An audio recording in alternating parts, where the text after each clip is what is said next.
थोड़ा हट जाइए आप लोग, सब लोग हट जाइए। देखना एक बार लाइव हो रहा है।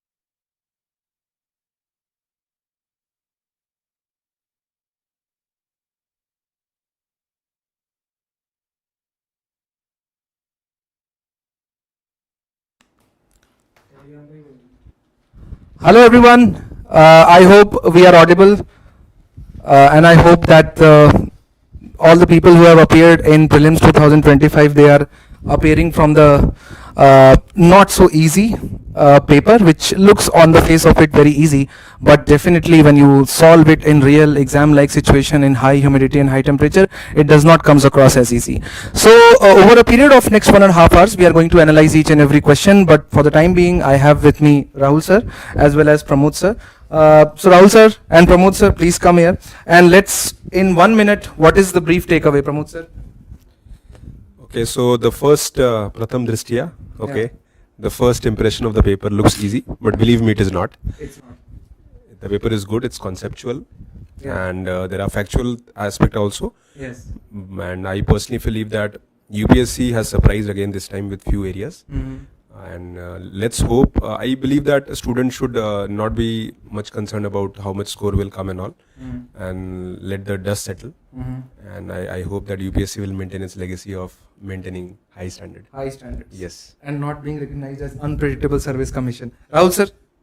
So as you have already said, Weber, that it's whatever the paper is, UPSC exam is never easy because analyzing it outside the classroom. This is what you said. I so you okay? I'm Fine. so sorry. So for exactly me, it's saying. like even if they'll ask very basic things, it becomes very difficult. And second thing which we need to understand right now is, I'm sure this week for everyone would have been a very hectic week. So that this is not the time to be too concerned and not to go into too much of deliberation about the cutoff, because this is the all India exam and no one can predict the cutoffs. So if anyone who is getting from 75 above can be hopeful for their selection, and as we always say, it is never about pre, it is about preparing for mains. So this is not the time to be too concerned about the score, and today is the time to just relax, and whatever they have done, nothing can be changed, and they can just listen the discussion on this aspect, that what could be the best of the answer which we are going to give to them. Okay. Right, sir. So this is what my takeaway is. So we are going to need both of you, because Pramod sir and Raja sir, they are going to analyze economy, and you are going to take up IR questions. So before we begin the discussion in less 2-3 minutes, let's have all the subject specialists, faculty team members to have a brief conversation. But before that, I would like to begin with Sanjeev sir. Sanjeev sir, आपने pre परीक्षण से तहलका तो पहले ही मचा रखा है, लेकिन आज जब आप सवाल बनाते थे तो मुझे समझ में आया कि वैसे सवाल खो खो पे क्यों बनाए जाते थे या मिडिवल और एंशिएंट में वैसे सवाल क्यों पूछे जाते थे, तो आपका क्या ओपिनियन है इस पेपर को देख के? इस पेपर को देख के इसमें है कि इजी क्वेश्चन, सिली मिस्टेक नहीं होने चाहिए। जो डिफिकल्ट क्वेश्चन है वो तो सबके लिए है। हाँ, लाइक हिस्ट्री लेते हैं तो हिस्ट्री में काफी conceptual question old NCERT and new NCERT से पूछे गए। तो मुझे लगता है कि सिली मिस्टेक ना हो तो पेपर सही था, बैलेंस पेपर था। आपको डिफिकल्ट साइड नहीं लगा? Difficult side question also. लेकिन जिन बच्चों के 70 प्लस आ रहे हैं, all those students who are getting 70 plus, your recommendation is they start may be preparing included. Of course, they should start preparing. Correct. So that is our recommendation, is that if in any answer key, our answer key or any other answer key, you are touching 70, irrespective of, don't speculate, start preparing for mains, because even if you qualify prelims, eventual test is the mains examination, where that is the real qualifier. That is 1750 marks. And even if you will not be able to qualify pre, anyhow you have to prepare for the mains. Yes, correct. So let's start with economy. Raja sir and Pramod sir. What are your opinions? First, let me ask Raja sir. At the outset, I believe the paper is pretty moderate. So in terms of its weightage, we have got around 15 to 16 questions from economy, Right. which has been the trend in the last 10 years. Right. And even in terms of its distribution, there are no complaints. So it has covered almost all the basic concepts like monetary policy, fiscal policy. There are 2 questions from fiscal policy. And since last 2 to 3 years, UPSC has been giving too much of emphasis on financial markets, stock markets. And even this year we have seen 2 questions from it. Correct. So agriculture, infrastructure, energy, I mean, no surprises at all, to be honest. I think any serious aspirant can score around 18 to 20 marks from this subject alone. Okay, cool. Pramod sir? So the predictable areas in economy are monetary and banking, public finance. The third is the capital market and agriculture. So when you look at these, UPSC has covered. And one more thing, a lot of questions are very conceptual, application based, and from basic sources, NCRTs. Okay, so that is my take. And students should be able to attempt 11, 12 questions easily if they have a good basic understanding of the concepts. Right. Okay. So please, we will have geography faculty, environment faculty, Gaurav sir. So Gaurav sir. Hello sir and how are you I'm good. मैं सब बच्चों से पूछ रहा हूँ So I hope the paper went well.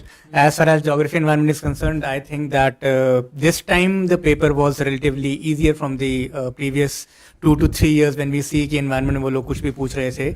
A lot of we have discussed a lot of times that species में इतना depth में जाने की जरूरत नहीं है. So we have discussed this thing, and this year also we have seen there was I guess just 1 or 2 questions related to species. But when you see environment, there was a huge overlapping between environment and geographical part. A lot of questions came from the international negotiations, for example COP28 वाला question. अब उनको 29 से नहीं पूछा, उन्होंने 28 से पूछ लिया. ठीक है. So in classes also I guess we did COP 27, 28 and 29, and that was the basic idea कि last 3 साल की COP अपने को पता होनी चाहिए. This we have discussed. So I was so happy on looking at the geography and environment section, and I hope our students would have the same thing. Yeah. So, So we'll begin the discussion with polity, then we'll move on to geography, so stay around. Then I would like to call history faculty sir, Vineet Pushkal sir. Sir, आपका पहला opinion history का, आपने तो solve तो कर लिया था 10 minute में. मुझे लगता है बच्चों के लिए इतना आसान तो नहीं रहा होगा इसको सॉल्व करना. So sir, please. Actually, questions were not that much easy. But the people who have gone through NCRT, old and new NCRT, they would be easily solving the question. And around out of 15, 12 or 10 questions from directly NCRT. Right, sir. So if they have made only 3 or 4 questions like silly mistakes, so definitely they will do good in this examination. They will do good in the examination. Thank you so much, sir. So let me begin the discussion with the polity questions. So I hope that after having gone through the revision classes and the foundation classes, all of you might have realized as to why polity, especially when it comes to the prelims examination, happens to be mainly centered around the knowledge of the basic constitutional text. So before we begin with discussing each and every question of polity, let me quickly show you the distribution. As you can see, as usual, economy and geography, environment together have been they have garnered quite high weightage.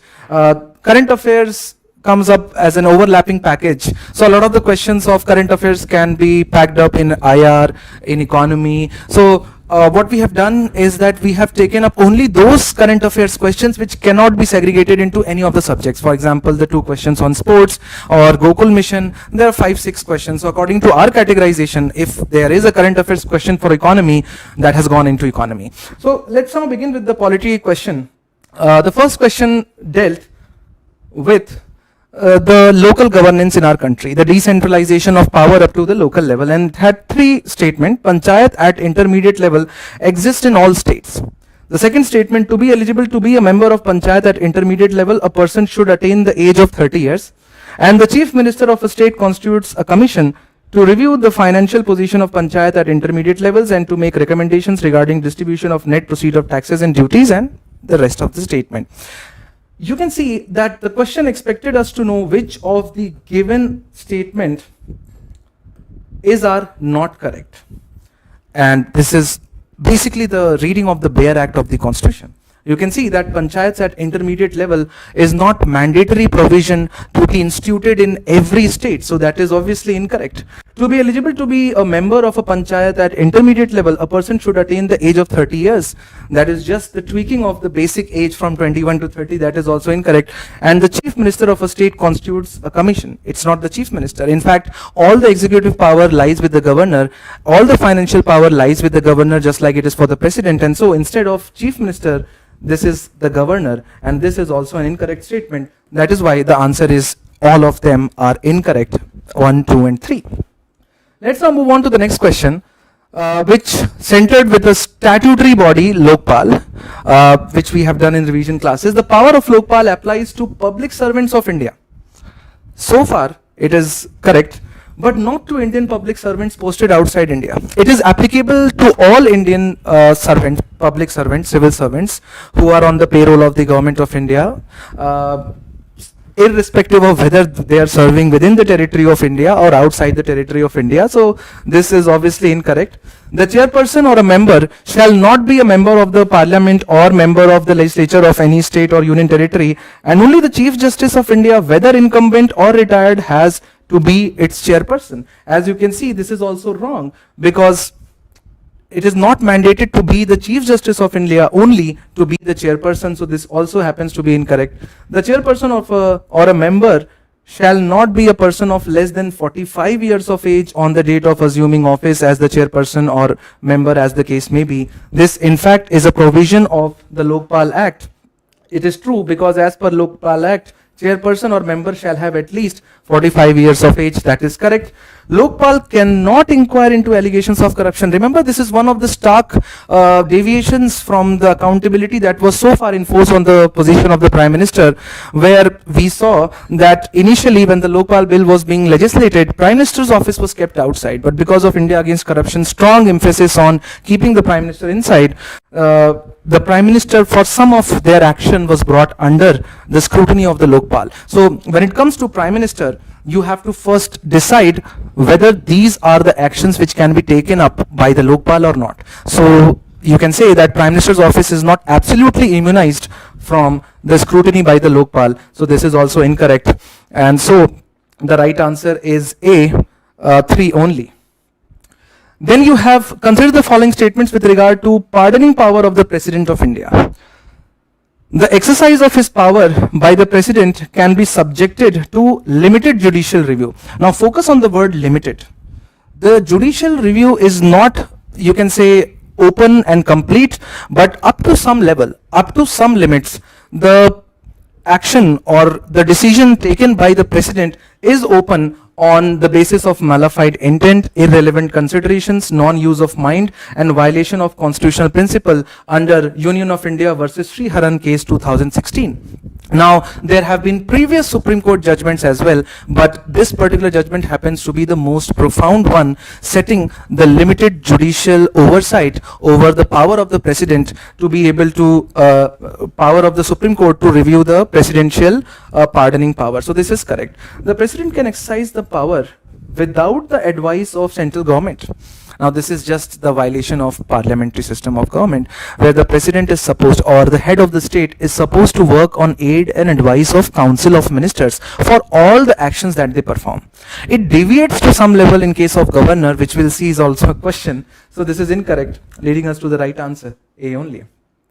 Then you have a next question which deals with the parliamentary procedures. On the dissolution of the House of the People, the Speaker shall not vacate his or her office until immediately before the first meeting of the House of the People after the dissolution. So this is a correct statement. You need to have the Speaker to serve the last term for various procedural purposes that have to be satisfied. According to the provision of the Constitution of India, a member of the House of the People, on being elected as a Speaker, shall resign from his or her political party immediately. In fact, if you remember the classes, this is one of the reasons as to why the position of the Speaker or the powers of the Speaker are not exercised in a neutral, non-partisan and an apolitical fashion, because they are continued to be attached by the political parties that they belong, even after they have become Speaker, a position where they are expected to exercise their powers without any fear or fervor.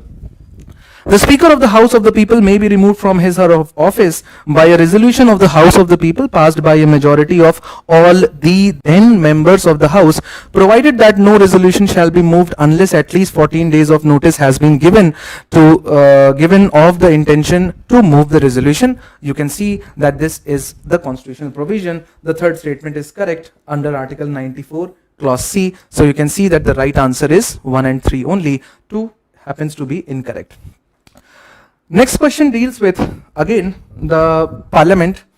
If any question arises as to whether a member of the House of the People has become subject to disqualification under 10th schedule, the President's decision in accordance with the opinion of the Council of Union Ministers shall be final.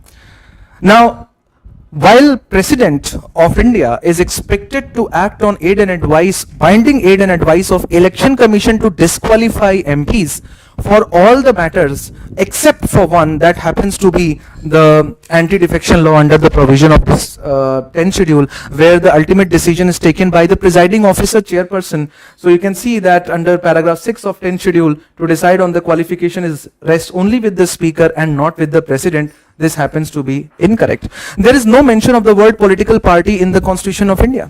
That's also incorrect.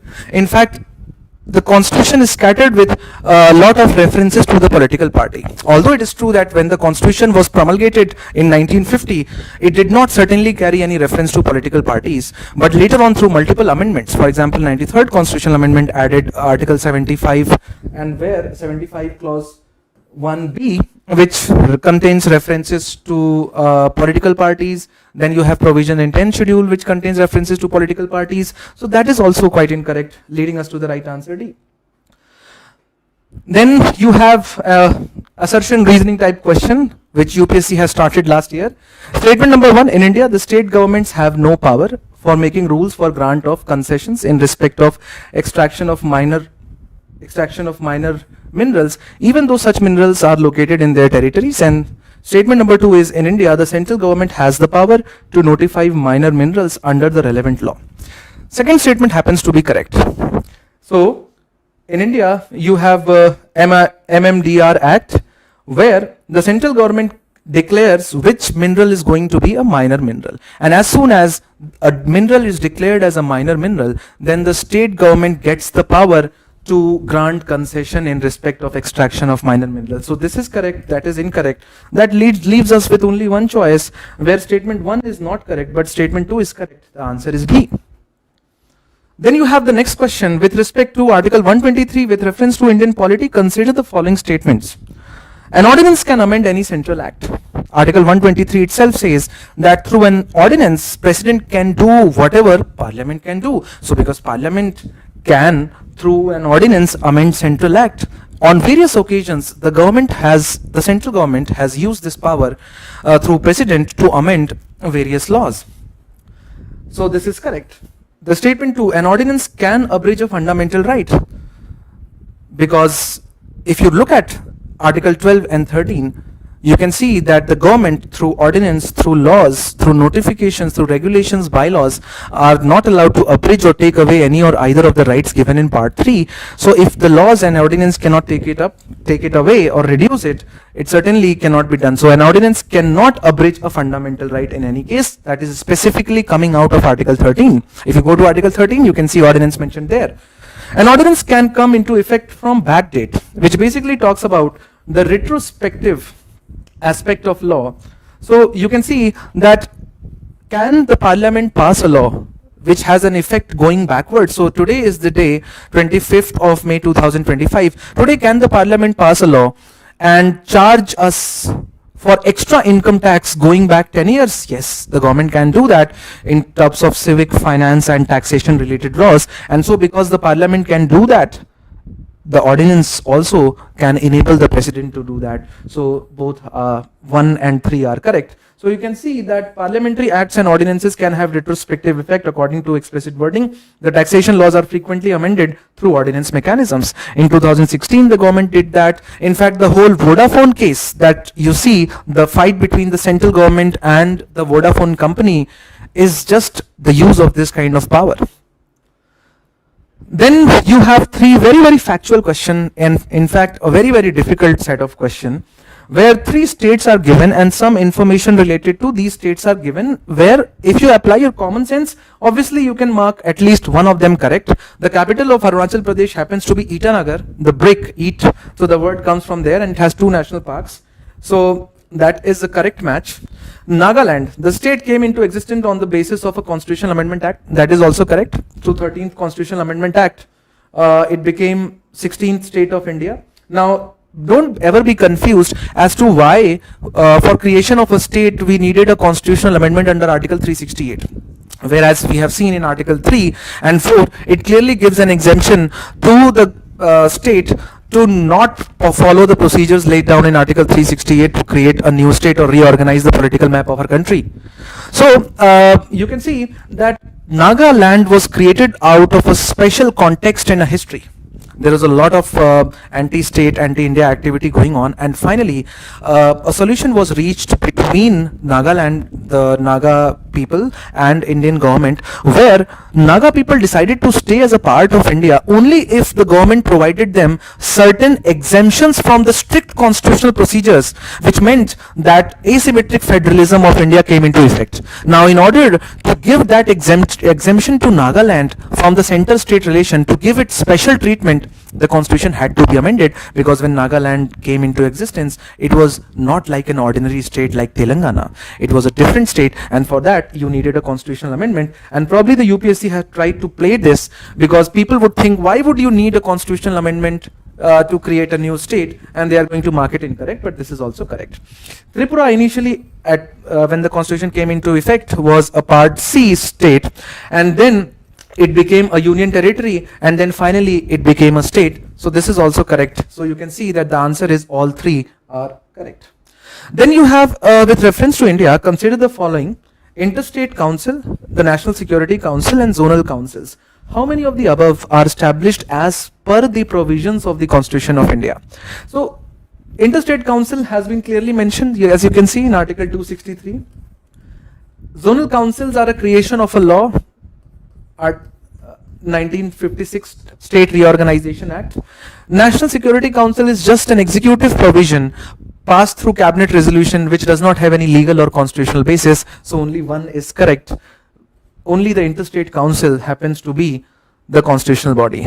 Then the next question deals with the power of the governor and the president. The Constitution of India explicitly mentions that in certain spheres of the governor of a state, state acts in his or her own discretion. Now this is absolutely correct. If you read Article 163, it says that the governor generally is expected to work on aid and advice of the council of minister headed by the chief minister, except on those matters where governor is expected to exercise his discretionary powers. Now what are those matters in which the governor is expected to utilize his discretionary power? These are also the governor's discretionary power. So statement number 1 is absolutely correct. The second statement deals with the President of India can of his or her own reserve a bill passed by state legislature for his or her consideration without it being forwarded by the governor of the state concerned. Now that is completely a wrong understanding of Article 200 and 201. In fact, this has been misplayed. Governor first has to exercise his or her discretionary power to reserve the bill for presidential consideration. President cannot override governor, cannot replace the governor, and you know that is why governor becomes extremely crucial. Governor acts as an extended arm of the center at the state, and you can see that through the governor, it is the Home Ministry or the President who try to get as many problematic bills reserved for the presidential consideration. So this is incorrect. Answer is A. Then you have 3 provisions, and then you have to map them with the features. So separation of judiciary from the executive in the public services of the state indeed is a directive principle of the state policy. Valuing and preserving the rich heritage of our composite culture is a fundamental duty, and prohibition of employment of children below the age of 14 in factories is a part of fundamental rights. So all three are, so thank you sir. I hope this voice is coming out okay. I have been informed by my team members that Just wait a second. All right. So, consider the following statements with reference to the Constitution of India. If an area in a state is declared as scheduled area under 5th schedule, so we know that another aspect of India's relationship with its territory, there are various modifications that have been done when the central government wants to manage the territory. So you know that the Constitution of India gives a lot of flexibility. So you can, if you have some different demand, you can go to 5th schedule. If your demand is very unique and is contextually very separated from other people, we have 6th schedule option. Then we can go and make temporary and transient provision to give you extra exemption from Article 371 A, B, C, D, E, F. So the Constitution of India goes to any extent to accommodate your regional unique aspirations. So one of the starting point happens to be the 5th schedule provision, where after the territory or the areas inhabited by the scheduled tribes is identified as scheduled areas, the administration of the scheduled areas is a little bit different from the rest of the non-scheduled area in that particular state. So in that regard, with reference to the Constitution of India, if an area is in a state is declared as scheduled area under the 5th schedule, the state government loses its executive power in such areas and a local body assumes total administration. This is absolutely wrong. In fact, when we teach this in class, this is one of the points that we emphasize, that even if a particular area is declared as a scheduled area, it does not loses, the state does not loses the administrative control. So administratively, it continues to be administered by the state government. The union government can take over the total administration of such areas under certain circumstances on the recommendation of the governor. That is also completely a twisted understanding. I mean, this has been framed to, I think this is a very, very easy question for all of you. So then a question not from Polity, but we have segregated into the current affairs, the National Automotive Board, the COIR Board, the National Center for Trade and Information, and then you have to map it with the parent ministry. The answer is D. You can read the solution. There is nothing that I need to explain. Then you have considered the following subjects under the Constitution of India. And then it says, for a constitutional amendment with respect to which of the above, ratification by the legislature of not less than 1/2 of the state is required before presenting the bill to the President of India for assent. So you know that under the provisions of Article 368, there are two kinds of provisions that are provided to amend the constitutional text. Now, one of is 2/3 and half majority, which is required to amend most of the provisions of the Constitution of India. But there is another proviso which says that if you want to tweak with election of the president, extent of the executive power of the union and the state, union and state legislative powers, any of the lists in the 7th schedule, representation of the states in parliament, and if you want to amend Article 368 itself, then apart from the 2/3 and half majority that is required otherwise, you have to send the amendment bill to at least half of the state legislative assembly. They should assent the bill. So you have to send it to everyone, but at least half of them should assent. And you can see, if you notice, this is what decentralization of power looks like. That unilaterally neither the center nor the states can alter the Constitution of India on their own. And this has been done so that the parliament, utilizing its power to amend the constitution, should not be able to change or alter the center-state division of power. And you can look at them, all of them deal with the distribution of power between the center and the state. And so the question is, which of these provisions require the special amendment procedure? So list 1 of the union list definitely requires such a provision. Then extent of the executive power of the state does require constitutional amendment. And then conditions of the governor office is not mentioned here. Only if you want to change the power of the states, that the executive power of the governor, if it has to be changed, then you require assent by half of the states. Whereas for the condition of the governor office, the condition is located in Article 158. For changing the condition of the governor's office, you do not require it to be assented by half of the state legislative assemblies. And so this is incorrect. 1 and 2 only. Answer would be A. Then you have, with reference to Indian polity, consider the following statements. The governor of a state is not answerable to any court for the exercise and performance of the powers and duties of his or her office. No criminal proceeding shall be instituted or continued against the governor during his or her term of office. And members of state legislature are not liable to any proceedings in any court in respect of anything said within the office. All three are correct. All three are literally as it is provided in the constitution in different articles. Article 361 clause 1, Article 361 clause 2 and Article 194 clause 2 exactly. So these words have been taken directly sourced from, verbatim sourced from the actual BEAR Act. So I mean, just reinforcing the same point as to for polity, the understanding of BEAR Act is so important. And then you have question with respect to Petroleum and Natural Gas Regulatory Board, PNGRB, and it says how many of the above activities are regulated. So when it comes to the regulation, nothing that has to deal with the production of oil or natural gas is dealt by PNGRB. It is only a downstream regulator, not an upstream regulator. So in that sense, production of crude oil and production of natural gas is not something that is regulated. Refining is regulated, marketing is regulated. So the answer is only two. That is the answer. It should be only so A, B, C. It should have been C, where the answer is.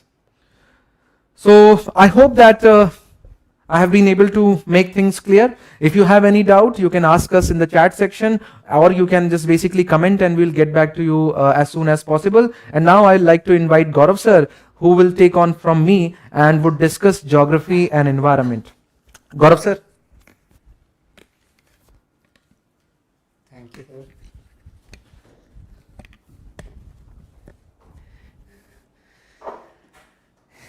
Hi. Without wasting much time, let us begin this thing. So this was the question which from which we are starting, and the question basically talked about, so there were three statements. Statement one is saying the studies indicate that carbon dioxide emission from cement industry account for more than 5% of the global carbon emissions. So from the explanations also you can see that we have quoted the World Economic Forum's report, and which says that it was around 8% of the emissions. Statement one is correct. Second is silica bearing clay is mixed with limestone while manufacturing cement. Now this statement is also correct. So abhi usko apne dimag mein rakhte hain. This statement is correct. Statement 3 says limestone is converted into lime during clinker production for the cement manufacturing. This statement is also correct. The question asks you that which one of the following is correct in respect of the above statements, and then there are 4 options. Now if you see this question, there are 3 statements. Changing trend of UPSC questions we can see, because last year we have seen that few questions were there which had 3 statement based questions were there, but this year there are many questions which are having 3 statements. So if you closely see, statement 2 is correct, statement 3 is correct, but when you see the explanation that higher emissions are there in the cement industry and which reasons explain this, statement 2 basically, this mixing of silica is basically known to reduce the GHG emissions. So that is why this statement is correct, it is used, but it reduces the GHG emission, and therefore the statement 2 does not explain it.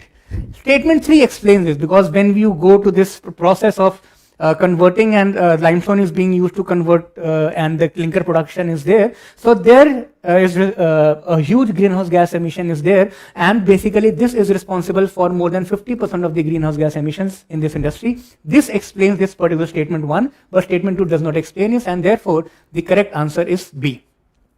Moving to the next question, again we are having 3 statements, statement 1, 2 and 3. And this was the question which was discussing in the initial introduction of this session, that the UPSC asked the question from COP 28, and if you will see, there are few questions in IR section also which they have asked from the current affairs which were there in 1 to 2 years back. Rahul Puri sir will be discussing them. We were discussing about that question also. But yeah, so UPSC didn't ask about COP 29, they asked about COP 28. But again, those who have in the classes, who have attended my classes, so there we discussed that we need to get aware about at least 3 COPs, that is COP 27, 28 and 29. Okay. Okay.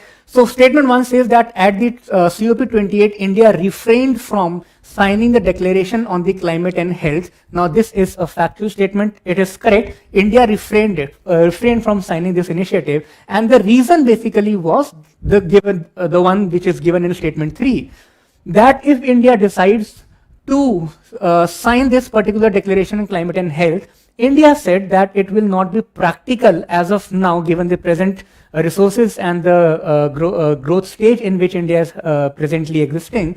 It will not be practical enough for us to go for the carbon emission cuts, because India said, this is an official stance of India, India said because a lot of cooling infrastructure is required for the development of vaccine, drugs and all those things. So that was the reason that statement 3, which says that if India's health sector is decarbonized, the resilience of its healthcare systems may be compromised. This is correct, and this explains this statement 1. But statement 2 says that the COP28 declaration on the climate and health is a binding declaration. So this is incorrect. It is basically a non-binding declaration, right? So that is why statement 2 is incorrect, and hence we get the answer C. Next question is, again, we are having 3 statements, 1, 2, and 3. So some students have felt that these 3 statement-based questions become lengthy also, because generally we have the habit of having 2 statements, 1, 2, both the statements are correct and second explains the one or not, that sort of pattern. But when we see these questions, obviously these are pretty lengthy questions, and the options are also a bit different from the conventional ones. So reading the questions might be one small difficulty, but attempting or answering the question will not be a difficult one. Statement 1 says, scientific studies suggest that there has been a shift in the Earth's rotation and its axis. This is true. This also we discussed that when we were discussing about the rotational axis, tilted axis, we saw that how Earth's tilted axis also gets changed in the due course of time. So this statement is right. Second statement says that solar flames and associated CMEs, that is coronal mass ejections, bombarded the Earth's outermost atmosphere with tremendous amount of energy. This statement is also correct. So yes, it happens. Statement 3 says, as the Earth's polar ice melts, the water tends to move towards the equator. Now this is also correct. So because this has been in the context of climate change and the cryospheric melting which we talk about, and because of which there is a change, the ice is getting melted, the sea level is rising. Basically this leads to alteration in the mass distribution of the Earth, which is one of the factors responsible for this tilt. But when you see the second statement, this statement is true, but it does not explain the statement 1. Coronal mass ejections, we have read about the Van Allen radiations of the Earth. We have read about those polar nights and lights which we talk about. So solar flares and coronal mass ejections have their impact in magnetic field, have their impact on atmosphere, but they do not impact, their impact is not that much that they will alter the Earth's rotation and its axis. Okay, so this does not explain this. However, the statement is true. This statement is true and also explains the statement once, and therefore we get the answer as B. Moving to the next thing. Yeah. And as it is going, so again we are having 3 statements. This statement has come in the context of climate change Paris Agreement, specifically Article 6.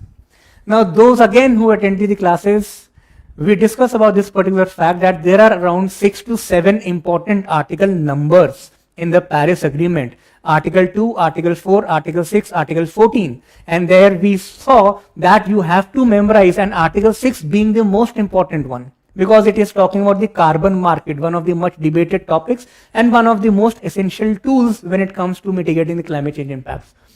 Statement 1 says that Article 6 of the Paris Agreement on climate change is frequently discussed in the global discussions on the sustainable development and climate change. Obviously, that is why we were discussing this in the class also. Na?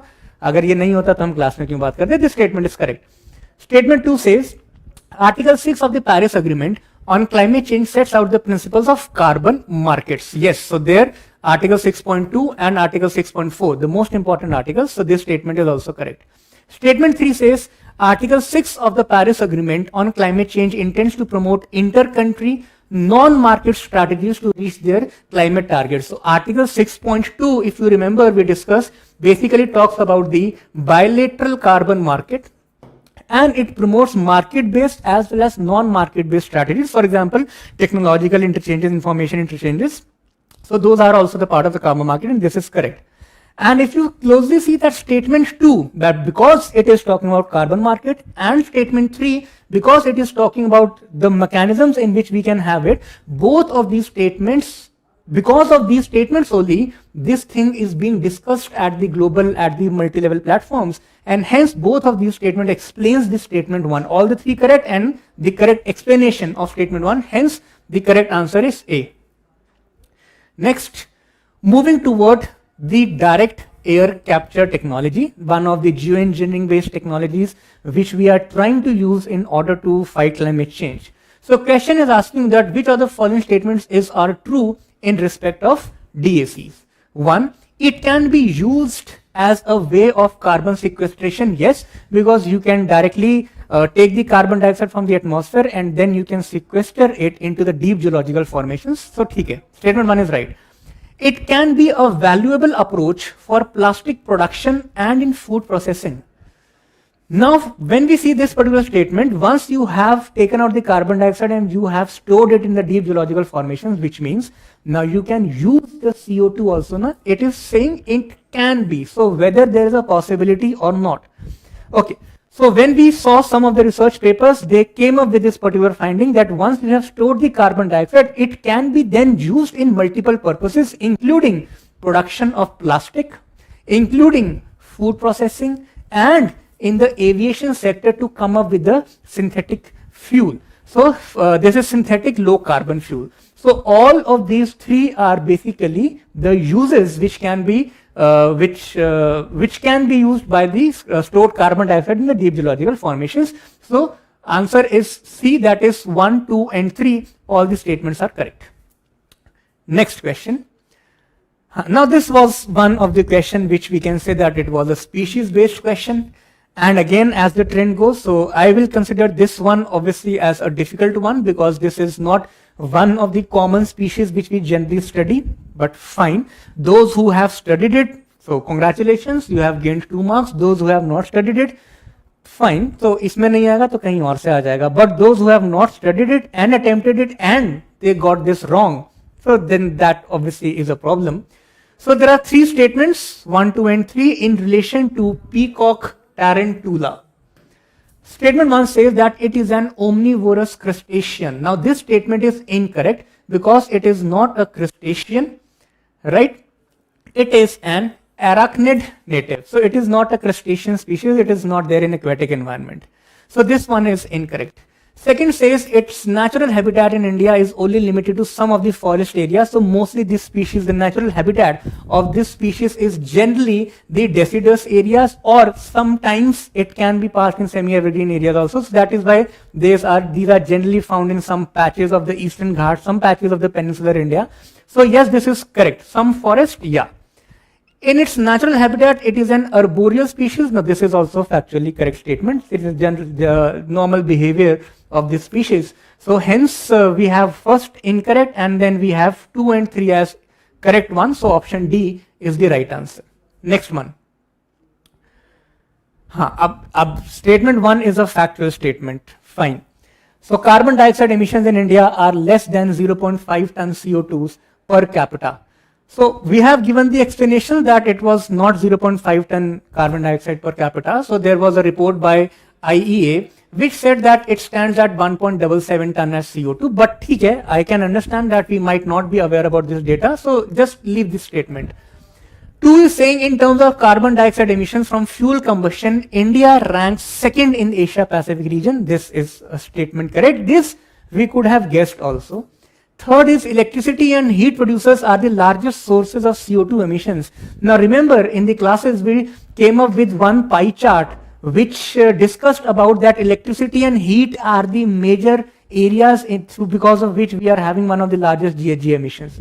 So this is correct. वो red color का एक वो बना हुआ था where I discussed about my color blindness also. So this one is right. ठीक है? So the correct answer is C, that is 2 and 3 only are the correct answer. If in the options you see, so there is a D option, I guess this is 1, 2 and 3 should be here. So if you are not aware about statement 1, so then obviously there can be some difficulty. But so this is as it is. In the factual questions, you cannot apply some concepts. Now come to this question number 19 of subject B. So basically there are some plant species and then there are descriptions about them.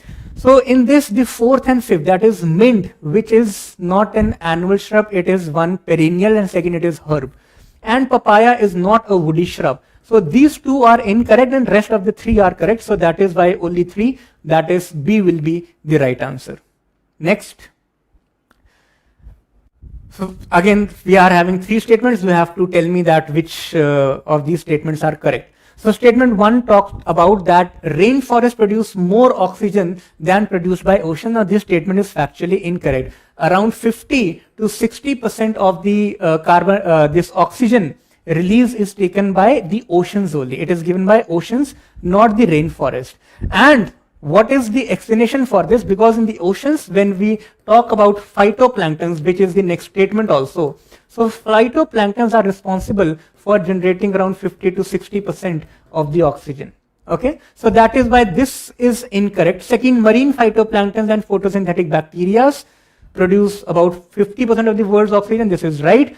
Third is well-oxygenated surface water contains several folds higher oxygen than that in the atmospheric air. So yes, so answer right will be the B1, 2 only. You are not having any options as 2 and 3. So ये है नहीं, even if you are not aware about this, but you are aware about statement 1 and 2. ये अपने को पता होता है generally. So from this information you could have marked this answer as B. Fine. Next, Andes Mountains. Global maps. अब ये भी बहुत बार पूछा गया था क्लास में कि सर ग्लोबल मैप्स कैसे करने हैं, वर्ल्ड मैप्स कैसे करने हैं. So again there we discuss that at least from the physical geography perspective just the important major features like Rockies mountains, Andes mountains, there spread Himalayas etcetera, ये एक बेसिक आप करके जा सकते हैं and then rest leave it to luck. If the question might come from the major physiological feature, then physiographic feature, then obviously you can have answered, otherwise fine.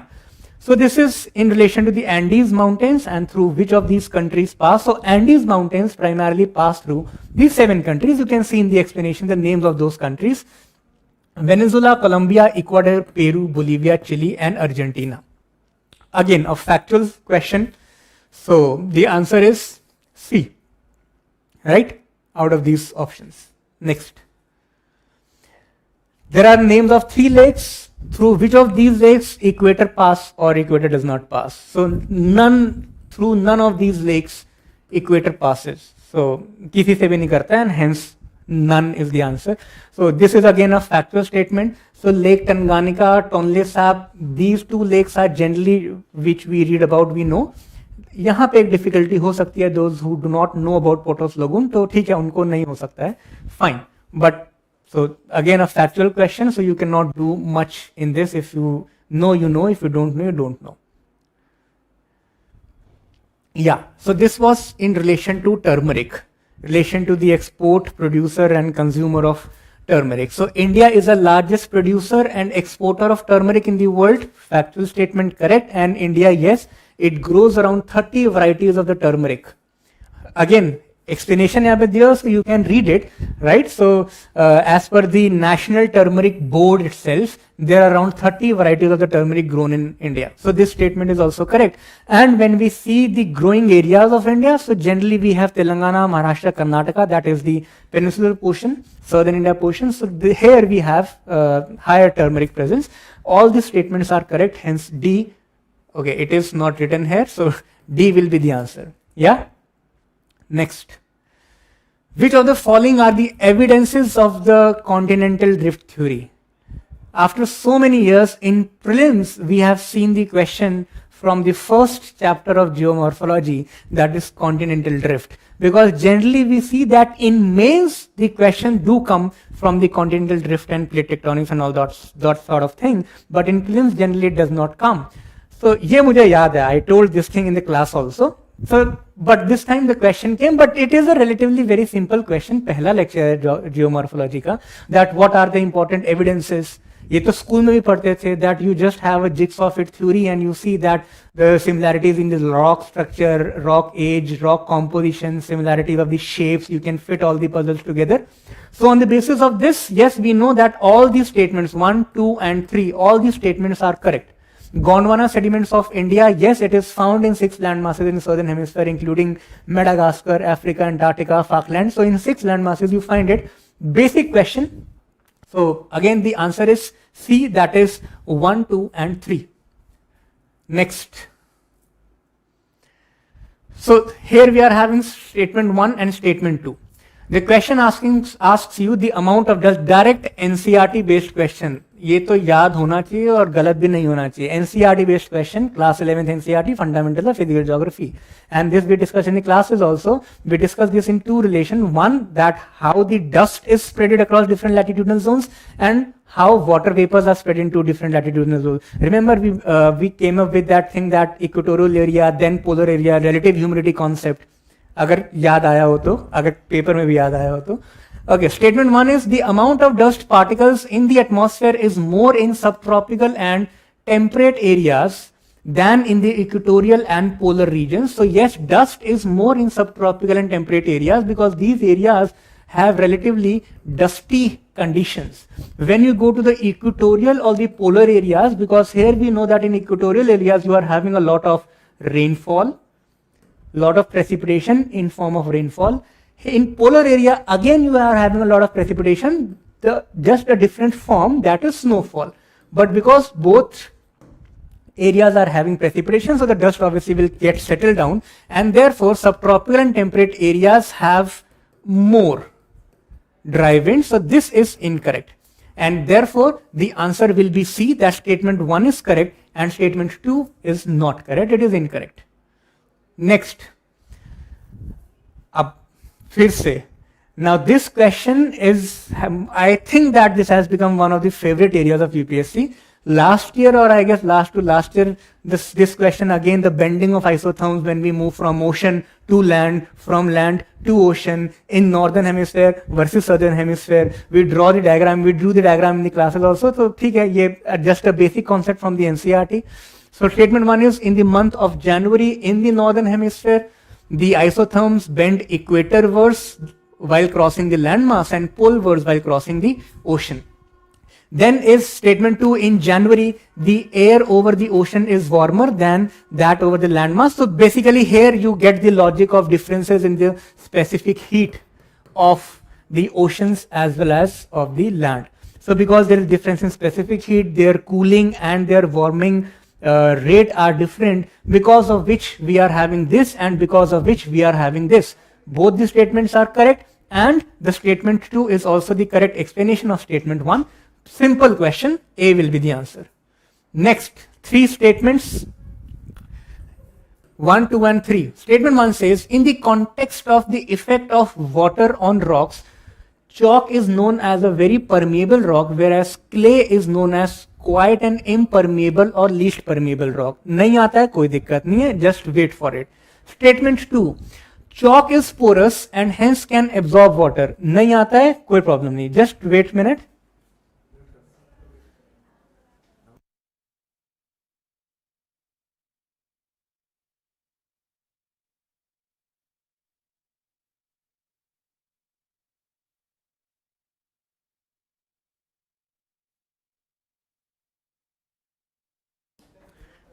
Yeah, so I am back, it was a small thing, so we'll continue this thing.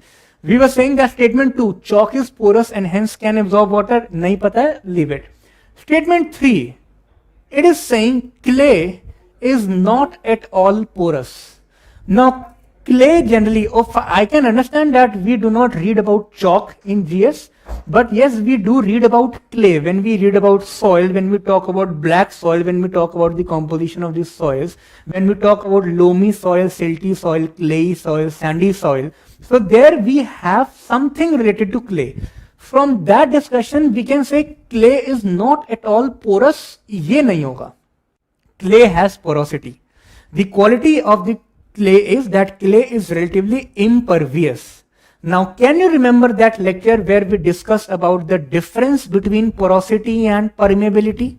it might not be true that a soil is more porous than it has to be more permeable.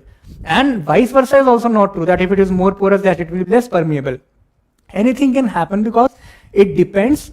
For example, in clay is a porous thing, but the pores are arranged in such a manner that it hinders the movement of water and hence it becomes impervious. So if you understand that statement 3 is incorrect, so out of all these options, can you come to the option number C, that only one of the statements 2 and 3 is correct, and that explains the statement 1, because we know that out of these two statements, one statement is incorrect. You are not getting any other option for that. Are you getting it? So that is how you could have come to this particular thing. But ठीक है, अगर थोड़ा सा confusion हुआ है, fine, no matter. I won't say that this is an easy question. No, it's not.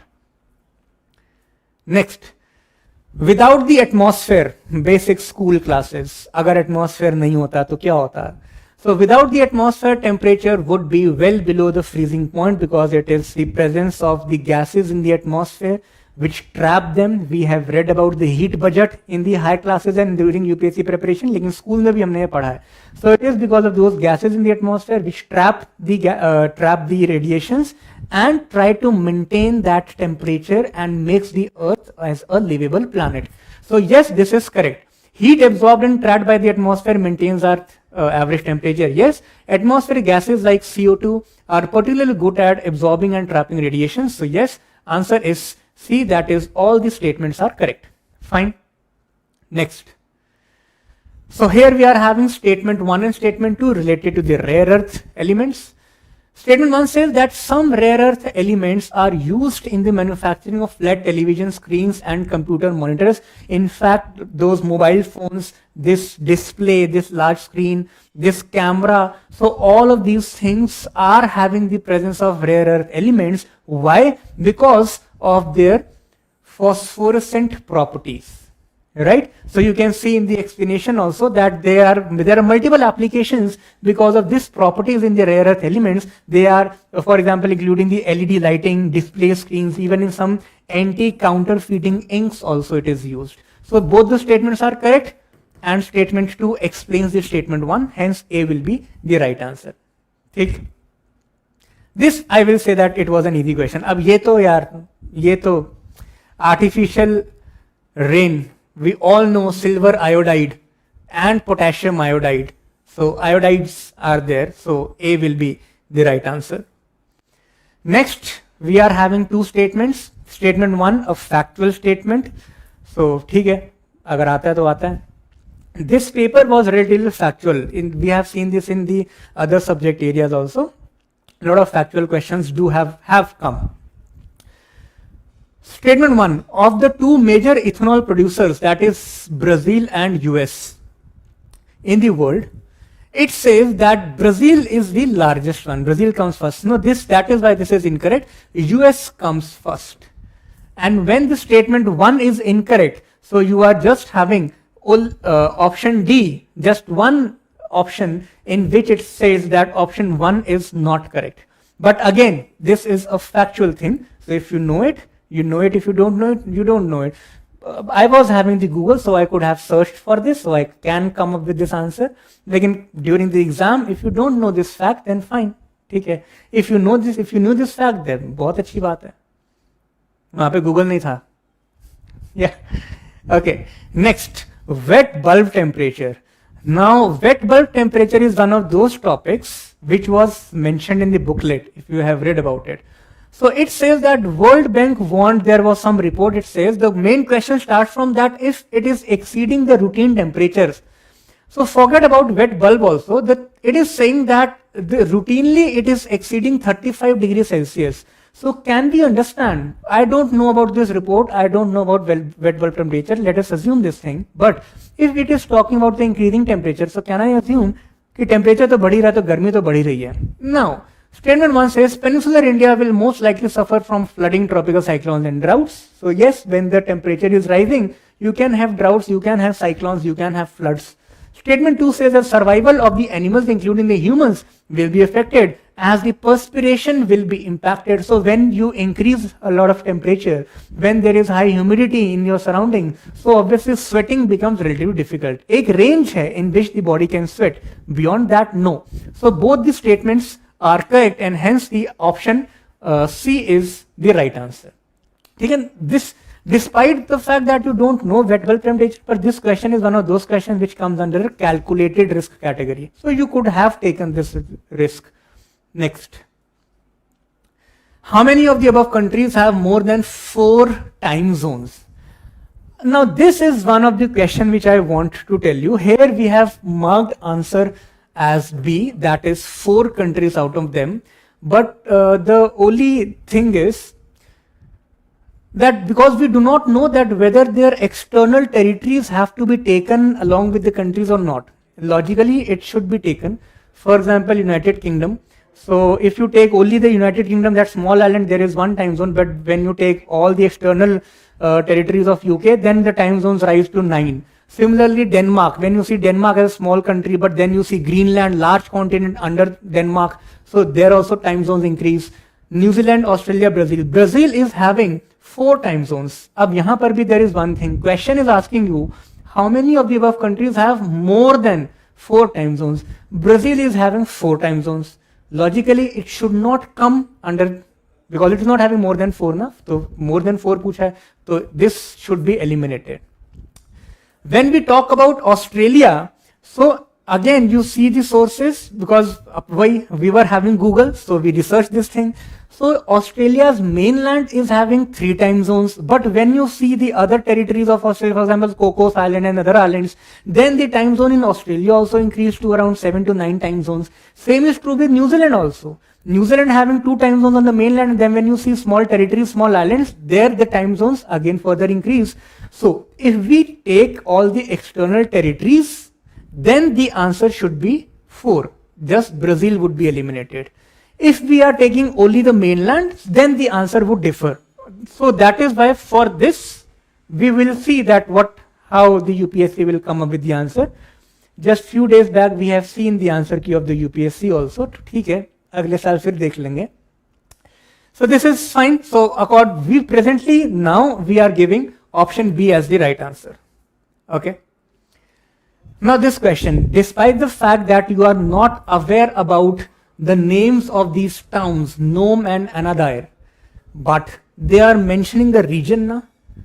They are mentioning Siberia and they are mentioning Alaska. So if this is Siberia and if this is Alaska, here you are having Bering Strait, you are having international date line.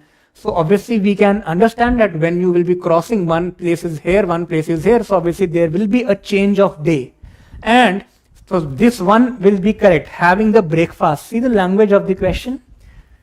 खाना खा रहे हो, पानी आके जा रहा है, the question few years back, Chandipur. So see the language of the UPSC question. So fine, ठीक है. Statement 2 says that when it is Monday in Anadyr, it is Tuesday in Nome. So basically it is asking you that when you move, let's say in this direction, or you move in this direction, the day, so for example here it was Monday, here it was Monday, and then you are moving here, so whether there will be Sunday or Tuesday. The basic concept of international date line. So on the basis of this, this one is incorrect because it is oppositely given. If it was Monday here, then it has to be Sunday here, or vice versa. If it is Monday here, then it has to be Tuesday there. Okay. So this one is incorrect, and hence option A will only be the right answer, because areas to the west of the date line are the 1 calendar day ahead of the areas of the east. So here you are having Monday, here you will be having Tuesday. Fine. Answer is A. Next, resource distribution question, but this is relatively easy one because we generally read about diamond, lithium and nickel. Diamond and nickel, so these are the conventional topics, and lithium, we talk about it in the context of the current affairs. So we know that we have ABC triangle, Argentina, Bolivia and Chile. So for lithium, you are having Chile, that is correct. For Botswana, very famous for diamond, we know this movie bani hui hai iske upar to.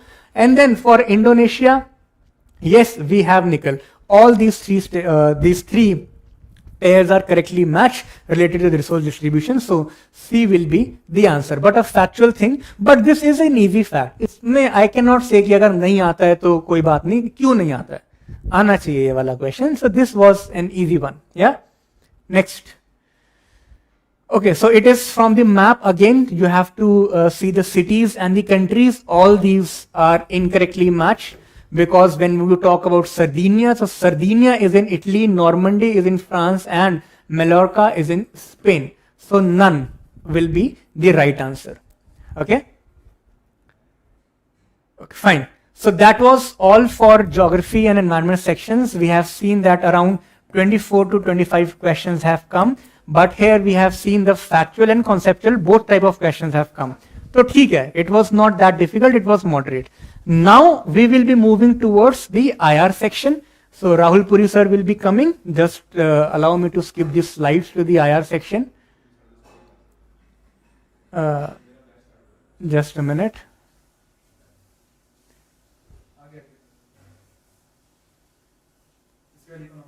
Yeah. So here we are having IR section. So Puri sir, आइए. Hello everyone. So those who are sitting live, I'm sure you all will be very exhausted. So I guess there was 8 questions from this module of IR, more than expected. 8 to 9 questions were there from IR. So both conceptual and factual was there from the IR section. So first question was directly factual question. If you know, then you know it. If you don't know it, this should, I hope you should not have guessed it. So which one of the following launched the Nature Solution Financial Hub for Asia and the Pacific? You cannot guess this this answer. If you know this, then you could have marked it. If you do not know this, it is difficult to mark it. So it was a very factual question. Okay. So why in the beginning also I said it is always difficult to predict the cutoff. The reason being there are 2 questions in this module of IR for which we are not very sure what answer UPSC will going to make it correct. I'll discuss these 2 questions. So there are 2 questions from the module for which one question according to me is very ambiguous and the question itself is ambiguous, and the other in which all 3 options are right but UPSC has not given the option. Another factual question, difficult to attempt. I'll consider this question a bit difficult considering the kind of pressure we have in the examination hall, that out of this, how many of the above members are the part of NATO? NATO was in the news, so there could be questions like on NATO, where is the headquarter when it was constituted, but they asked that how many of the above members of the, how many are the members of NATO? So answer is, there are 4 members of NATO. Difficult to remember the list. The most recently joined NATO members, this could have been the question that who are the most recently joined. That is, Sweden has joined it recently and Finland has joined it recently. So earlier it was 30 member block, now it is 32 member block. They could have, if they would have asked, NATO is a military alliance which is the outcome of the concept of collective defense or something on collective security, that would have been a conceptual question, but the way they have asked, it's a very factual question. So nothing technical in this. If you know, you know it. You need to cram it. So then question came on BIMSTEC in news. So you can say it is you can see this question as a part of current affairs. Earlier in many of my videos, I said for sure this year you can expect a question on BIMSTEC and BRICS, and exactly the question has come on BIMSTEC and BRICS because PM Modi has recently attended the BIMSTEC summit. So regional organization consisting of 7 member states. Right statement, BIMSTEC is SARC minus Pakistan, Afghanistan, way to remember it, plus Thailand, Myanmar. So it's a 7 member state. It came into existence with the signing of Dhaka Declaration, false statement. Okay, they are the founding member states. No, Nepal joined it later. And tourism is led by India. Yes, this sector is led by India. So the correct answer is 1 and 4. So again, factual questions, simply remembrance of the facts. But prediction came true that there can be a question on BIMSTEC this year. Right? Again, a factual question, direct statement based question. Again, we can keep this question under IR and current affairs. both, okay, that AI Action Summit in news because PM Modi attended it, co-chaired with India, event built on the Blanky Summit which held in 23 and Seoul Summit, Artificial Intelligence Action Summit, okay. US and UK has also signed, it was in the news, this statement was, there was a lot of emphasis on this news, that US and UK has also signed this, and it was co-chaired by India and France. So PM Modi and the French president, they both attended this. That is why this answer, both the statements are correct, self-explanatory, because all these, both the statements came multiple times in news. That is the AI Action Summit. And now BRICS, expected topic on which UPSC has asked this question, because the 17th summit of BRICS took place, right? 16th summit held in Russia, Kazan 2024. Yes, so true. This is right. Now consider the statement with regard to BRICS. They have, UPSC has not asked this question, that consider the statements with regard to 16th summit of BRICS. It is not written. Neither they have asked, consider the following statement with regard to 17th summit. Nothing of this. They have said, consider the statements with regards to BRICS. And in the 16th summit held in Russia, so this is the correct statement. Indonesia has become a full member of BRICS. Yes, it has become a full member in the 17th summit. Nowhere it is written in the option that Indonesia has become a member in the 17th summit, or if the option would have been Indonesia became a member in the 16th summit, then it would have been wrong. So this is also the right statement. And the theme of the 16th summit was this? Yes, the theme was this only. So all these three statements are right, and there is no option which says all three statements are right. So all three statements are right. And that is why I'm saying this is UPSC has not given any option to mark all three are right. So this is totally ambiguous question which UPSC has asked on BRICS. Though factual aspects has asked, but all three statements are right, but there is no option for this, right? Another factual question: which organization has enacted the Nature's Restoration Law to tackle climate change? So this question can be a question of IR, summits, funds, okay, events, important organizations. So the organization who has enacted this fund is EU, European Union. Factual concept. Important question in news: INSTC, International North-South Transport Corridor. In news multiple times, joint initiative of Russia, India, Iran. Another ambiguous question, because options are ambiguous and I am not sure which option UPSC will going to take it. The correct one, for this we need to wait for the key, and that is why I always say it becomes very difficult to have a right prediction of the cutoff list. So do not go into these deliberations now. Those who have attended this, now International North-South Transport Corridor, it connects India to Central Asia, to Europe via Iran. This is also right. It connects India to Europe through Azerbaijan. This is also right. But more appropriate, according to me, is the first one. Answer should be A. Though there is a bit of, while sitting in the examination hall in a hurry, student could have marked D, and there can be confusion between option A and option D. But the more appropriate one is option A, India to Central Asia to Europe via Iran. Okay, so there's bit of ambiguity in this question also. Then came IBRD, International Bank for Reconstruction and Development. IBRD, I'm sure all of you are well aware of this. IBRD is part of World Bank. Okay, there are two organizations of World Bank, IDA and IBRD, right? So first statement for sure is 100% right. It provides loan to middle income countries. It was established to rebuild Europe after the end of Second World War. Now, it works single-handedly. So this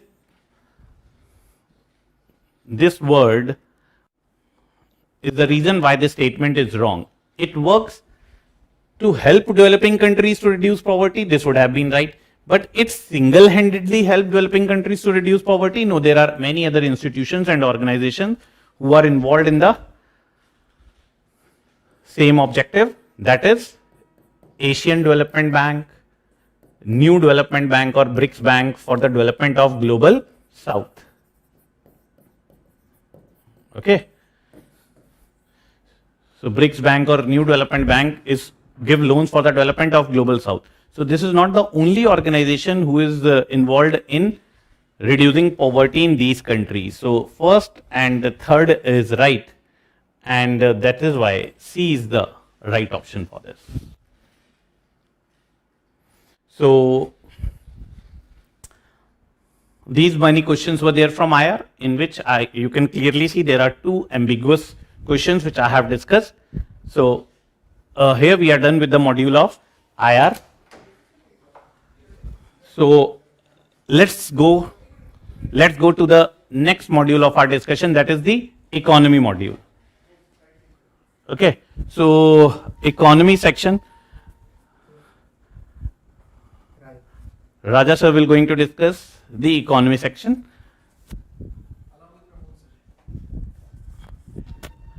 So both Raja sir and Pramod sir will take the economy section.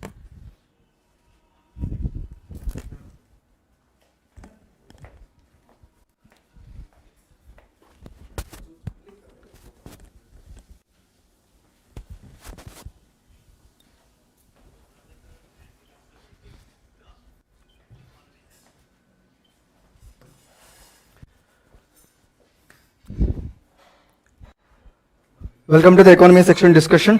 Let's start with question number 31.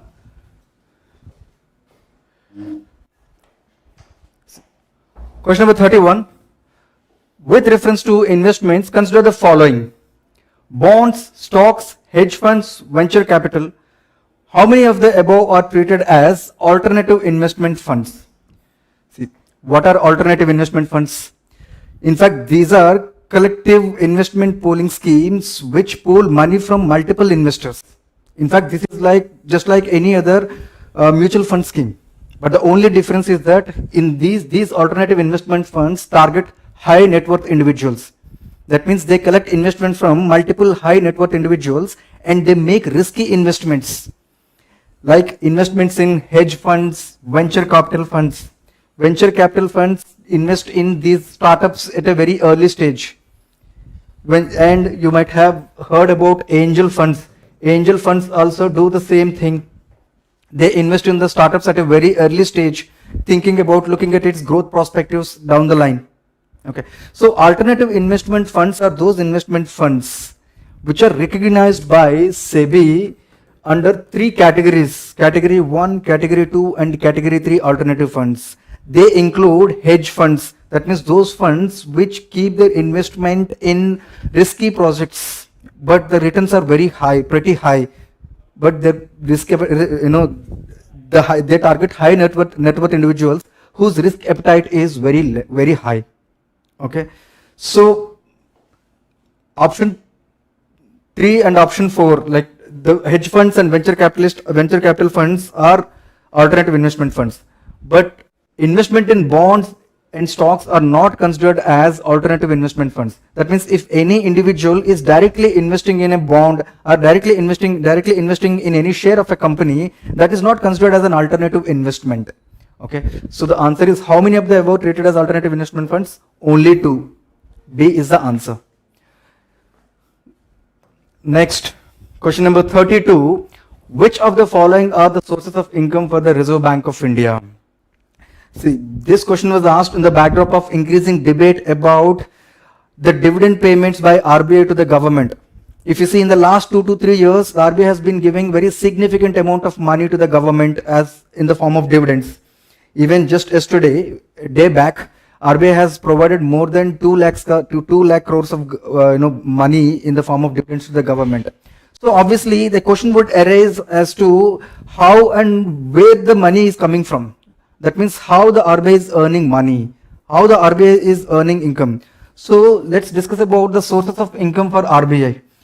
Reserve Bank of India, being the apex bank and central bank in India, it discharges certain functions that were given to it as per RBI Act 1934. So you might have heard about this act. Okay, under this act, RBI is given with certain functions. The first and foremost function is it is a banker to the banks.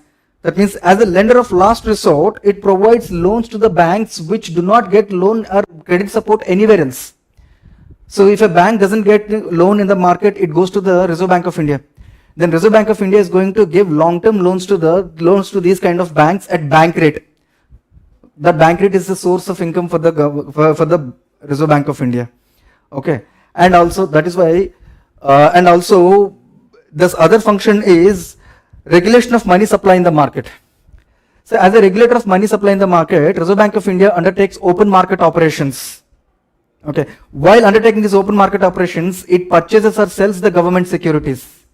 There also it earns some money, it earns some income. That is also a profit of the Reserve Bank of India or income of the Reserve Bank of India. And currency management, that means printing and issuing the currency, and also managing the forex reserves and intervening the global market, intervening the forex market to stabilize the exchange rate value of rupee. All these are the functions that are given to the Reserve Bank of India as per RBI Act 1934. Let us see how it is going to make the money while discharging its functions. See, buying and selling of government bonds. Of course, as per open market operations, it purchases and sells government bonds. However, while buying and selling the government bonds, it makes some certain amount of income as per the interest rates given by the government for the government securities held by the Reserve Bank of India. And also when a government security is purchased by the Reserve Bank of India and it is sold in the market by the Reserve Bank of India, then the differential in its pricing is going to accrue some benefits to the bank. So that is going to be its capital gain income that is received by the Reserve Bank of India. And second thing, buying and selling of foreign currency. As I told you, Reserve Bank of India is also the stabilizer of exchange rate value of rupee in the market. So from time to time, it sells and purchases the foreign currency. So while selling and purchasing the foreign currency, it makes profit based on the differential payment, in terms of the value of the exchange rate, and it takes the advantage and it makes some income or makes some profit out of it. So this is also an income source for the Reserve Bank of India. Now coming to this pension fund management. See, Reserve Bank of India doesn't manage the pension fund. It has nothing to do with the pension fund. It is managed by the finance ministry. So this third option can be eliminated. Lending to private companies. Reserve Bank of India doesn't lend to the private companies. It lends to the banks. Okay. So you can remove fourth one. And fifth, printing and distributing currency notes. Okay. For example, as I told you, issuing currency and distributing currency is the sole, is the responsibility of the Reserve Bank of India. That means RBI is the sole authority to print and issue currency ranging from denominations from 2 rupees notes to 10,000 rupees notes. Okay. While doing it, it earns seniorage income. You might have heard about seniorage income. Seniorage refers to the difference between face value of a currency note or a bank note and its inherent value. What do you mean by inherent value? The value or the cost incurred to print that currency note. For example, let's take the 100 rupees note. The face value of a 100 rupees bank note is 100 rupees, but it might have taken hardly 3 rupees for Reserve Bank of India to print it. So the difference between its face value 100 rupees and its printing cost, that is 3 rupees, is considered as seniorage income. That is an actually income source to the Reserve Bank of India. So this is also a fifth factor, or the fifth element is also a source of income to the Reserve Bank of India. So the answer is 1, 2 and 5. Option D is the answer. Okay. Now question number 33. With reference to the Government of India, consider the following information. It's pretty static and pretty factual. There are 3 different organizations. There are 3 respective functions given under it and how it works under it. Okay. Director of Enforcement doesn't work under Internal Security Division of Ministry of Home Affairs. In fact, it works under Department of Revenue, Ministry of Finance. So the first one is actually wrong. ED, of course, is going to pursue the cases under Enforcement of Fugitive Economic Offenders Act 2018. Fugitive economic offenders are those offenders who have committed some economic offense and have fled the country and not cooperating with the investigation. Okay. So who are going to pursue these cases? ED, Director of Enforcement. However, the problem is here. It doesn't work under Ministry of Home Affairs. It works under Ministry of Finance. Okay. So the first one is actually wrong. Second, Director of Revenue Intelligence. Director of Revenue Intelligence, its function is actually to enforce the provision of Customs Act, provision of Narcotics Act, provision of Smuggling Acts. Okay. It also works under Department of Revenue, Ministry of Finance, right? And Directorate General of Systems and Data Management. Its function is to carry out data analysis to assist the tax officers to find out the tax evaders. It works under CBIC, Central Board of Indirect Taxes and Customs. Okay, this is directly under Department of Revenue and Ministry of Finance. So all these three organizations directly come under the Department of Revenue under Ministry of Finance. So the answer is 2 and 3, only 2. Okay. Next. Question number 34. Consider the following statements. The Reserve Bank of India mandates all the listed companies in India to submit a business responsibility and sustainability report. What is this business responsibility and sustainability report? This is a report that is mandated by SEBI, not RBI, Security Exchange Board of India, for all the listed companies. See, generally, the performance of a private company is generally seen in terms of its financial parameters. But there are other aspects which are supposed to be seen with respect to the performance, to judge the performance of a company. Its environmental performance, its impact on the social aspects, its impact on the governance aspects. That means how ethically it is conducting its business. What are the impacts of this, operations of this business over the environment? That means what are the resource conservation plans of this particular company? What is the carbon footprint of this activities undertaken by this company? Okay, how ethical standards are being maintained by the company, how well the company is actually taking care of its employees. Basically, the environmental impact, social impact and governance impact is also to be performed, is also to be tested. So that is why SEBI has mandated the listed companies to come up with a report, and the report is known as Business Responsibility and Sustainability Report. Okay, this report is to be disclosed by listed companies. So first and foremost, this first statement is wrong. It is not Reserve Bank of India, it is SEBI. Second statement, it is in India, a company submitting the BRSRs makes the disclosure in the report that are largely non-financial in nature. Of course, the environmental impact, social impact, governance impact, this report doesn't talk about the financial aspects. So yes, second statement is right. Answer is B. Okay. Next, question number 35. This question is about taxable tax liabilities of agriculture income. Agriculture income, this is a burning topic. Okay, there have been reports, opinions expressed by certain economic experts to bring the agricultural income under under the tax liability. Okay, so in this aspect, in this background, this question was asked. So let us see the first statement. In India, income from allied agricultural activities like poultry farming and wool rearing in rural areas is exempted from any tax. See, first and foremost, in the Income Tax Act 1961, agriculture income is exempted from any tax, exempted from Income Tax Act. Okay. In fact, the agriculture income was properly defined. Agriculture income refers to any income that is generated by the farmer using the agricultural land. For cultivation and other aspects. However, the agriculture income definition does not include these allied activities like poultry farming and wool rearing. I repeat, agricultural income definition does not include poultry farming and wool rearing. That means allied activities are not included. Income generated through allied activities are not included in the definition of agriculture income. And that is why the income generated out of these activities, these allied activities, are not exempted from the income tax, right? And also, second thing, see, agriculture is a state subject. Being a state subject, agriculture income, states can actually impose certain taxes on the agriculture and its allied activities. So we cannot completely say that agriculture and its allied activities are exempted from any tax. So because of these two reasons, the statement 1 is actually wrong. So if you know the statement, if you know that statement 1 is wrong, you can arrive at the answer. But anyways, let's look into the statement 2 as well. In India, rural agricultural land is not considered as a capital asset under the provision of Income Tax Act 1961. See, the same Income Tax Act 1961 defined what are capital assets. See, why to define capital assets?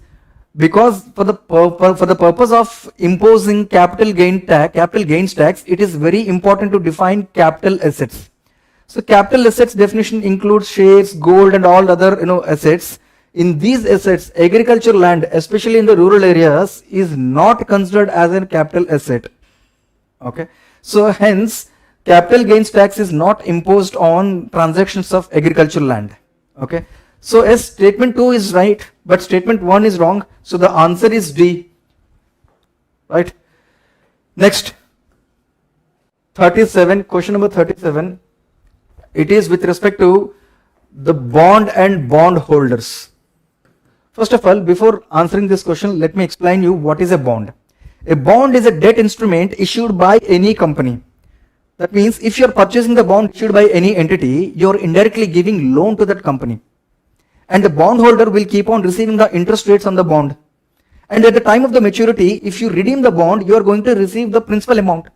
So this is how the bondholder makes money out of it, money out of this investment. Most of the people, most of the retail investors would prefer investing in the bond compared to the shares, because bond is considered relatively risk-free or relatively less riskier compared to a share. What is a share? It is an equity instrument. That means once you purchase the share, you are going to become a partly owner of the company depending upon your investment. It can be 1% or 0.5%. So your rate of returns or your returns in the share, on the share or any equity instrument, depends upon the performance of the company. But if you purchase the bond, you don't have to worry about the performance of the company. So the company is liable to pay you the interest rate, and it is liable to pay you the principal amount at the time of the maturity when you redeem the bond to the original issuer. And also, being a bondholder, you don't have to wait for the maturity period. You can also sell that bond to any other investor in the secondary market. So since it is a negotiable instrument, the ownership can be easily transferred in the secondary market. So whoever the bondholder is, he will continue to receive the interest rate, and he will be able to receive the principal amount at the time of the redemption. So that is why bond is considered as a safer instrument or safer investment compared to shares. Okay, it is less riskier compared to shares. And not only that, whenever a company is defaulted on the payments, either for the creditor, any kind of creditors, then the company may go through liquidation as per Insolvency and Bankruptcy Code 2016. So whenever a company goes through liquidation process, that means all its core assets and non-core assets are going to be sold in the market, and whatever the proceeds that are emanated out of it, whatever the proceeds that may be earned out of this selling of these core assets and non-core assets are to be distributed. Distributed among whom? Distributed among the employees, creditors, security creditors, secured creditors, unsecured creditors. Then the company has to follow a process and an order of priority while distributing this income that may emanate out of the liquidation of its assets. This order of priority is considered as waterfall mechanism, and this waterfall mechanism was actually legally mandated under section 53 of Insolvency Bankruptcy Code, section 53 of Insolvency and Bankruptcy Code 2016, right? So in this aspect, the first priority will be given to the creditors, that means lenders. Those lenders who have actually those lenders who have actually taken the security, and unsecured creditors, that means the bondholders there is no collateral aspect in this argument, in this transaction. and it is followed by shareholders and also equity shareholders. So the preference is given to the bondholders over the shareholders at the time of the liquidation for sake of repayment. So that is also one of the reasons why bond is considered as less riskier investment compared to the share. So for these two reasons, statement 1, look at the statement 1. As regards returns from an investment in a company, generally bondholders are considered to be relatively at lower risk than stakeholders. This statement is right. Okay. Why is it? Let's look at the statement 2. Bondholders are lenders to a company, whereas stockholders are its owners. This is also right. Coming to the statement 3, for repayment purpose, bondholders are prioritized over stockholders by a company. We have already discussed it. So statement 1 is correct, and the reasons are pretty much clearly given in statement 2 and statement 3. Hence, statement 1 is right. Both statement 2 and statement 3 are correct, and these two statements are correct explanation of statement 1. So the option A is right. Okay. Next. Question number 38. Consider the following statements. India accounts for a very large portion of all equity contracts traded globally, thus exhibiting a great boom. See, what is a option contract? An option contract is a derivative instrument whose performance depends upon the underlying asset. So when we refer to in equity option, we are referring that the underlying asset is actually a stock of company. So the derivative the contract option contract holder reserves the right to purchase or sell the underlying asset, thereby making the money, making the profit out of it. Okay.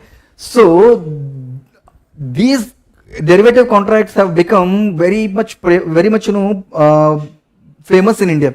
In fact, India has become a destination for this option trading. In fact, these derivatives really give good rate of returns to the investors, but the problem is they are pretty riskier. So derivative trading is pretty riskier, but despite that risky nature, in India, most of the retail investors are showing interest over the futures and options trading. Okay. So you might have heard about options trading. Options trading has become pretty normal in India, unlike in other countries. In fact, as per the report, India trades the largest amount of option contracts in the world. By far, India is the largest option trader in the world. Okay. And not only that, India's stock market has grown rapidly in the recent past, overtaking Hong Kong at the same point of time, at some point of the time, yes, right? Because India has become the world's 4th largest stock market, overtaking Hong Kong in the financial year 23-24. Okay, this is one of the reasons why UPSC has been giving questions from financial markets, because the increasing relevance of stock market for the economy is being reflected in the increasing emphasis given by the UPSC. Okay, and look at this. Increasing penetration of futures and options marketing in India is a cause of concern for the SEBI. Because most of the retail investors do not have proper investment knowledge, and they are ignorant about the negative consequences of trading these highly risk financial instruments. So that is why, to control this risky, to control the risk associated with this trading of options and futures, and also to protect the investors for a sustainable investment strategy, the SEBI has come up with certain norms to tighten. SEBI has come up with a certain norms recently, and it has tightened the norms for futures and option trading by raising the entry barrier and making it costly affair for the retail investors to come into the future and option trading. Okay, that means yes, there is an organization, there is a regulatory body which is concerned about the futures and options trading in India. So the statement, the 3, there is no regulatory body either to warn the small investors about the risk of options trading or to act on the unregistered financial advisor in this regard. This statement is wrong. In fact, SEBI has last year came up with this norms on futures and options trading. So this is about, so the answer is 1 and 2A. Okay. So this is my part, and Pramod sir is joining the discussion. Welcome, sir.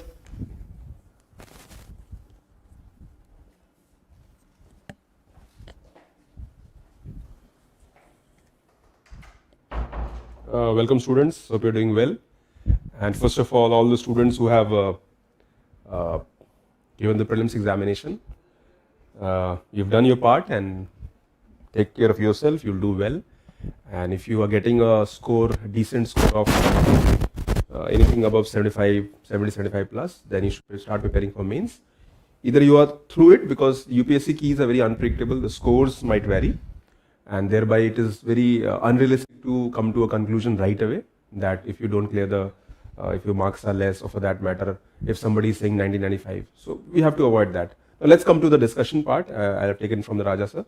So here we have, this is a basic question. Circular economy is a very important concept which has been in use in last few years. Now there is a concept of linear economy. Okay, that means use, wastage is there. But circular economy is as per the new sustainability concept, where it means that we have to reduce the wastage, we have to reuse and recycle. So there are 5 R of circular economy. The first is reuse, recycle, reduce, refuse, and rethink.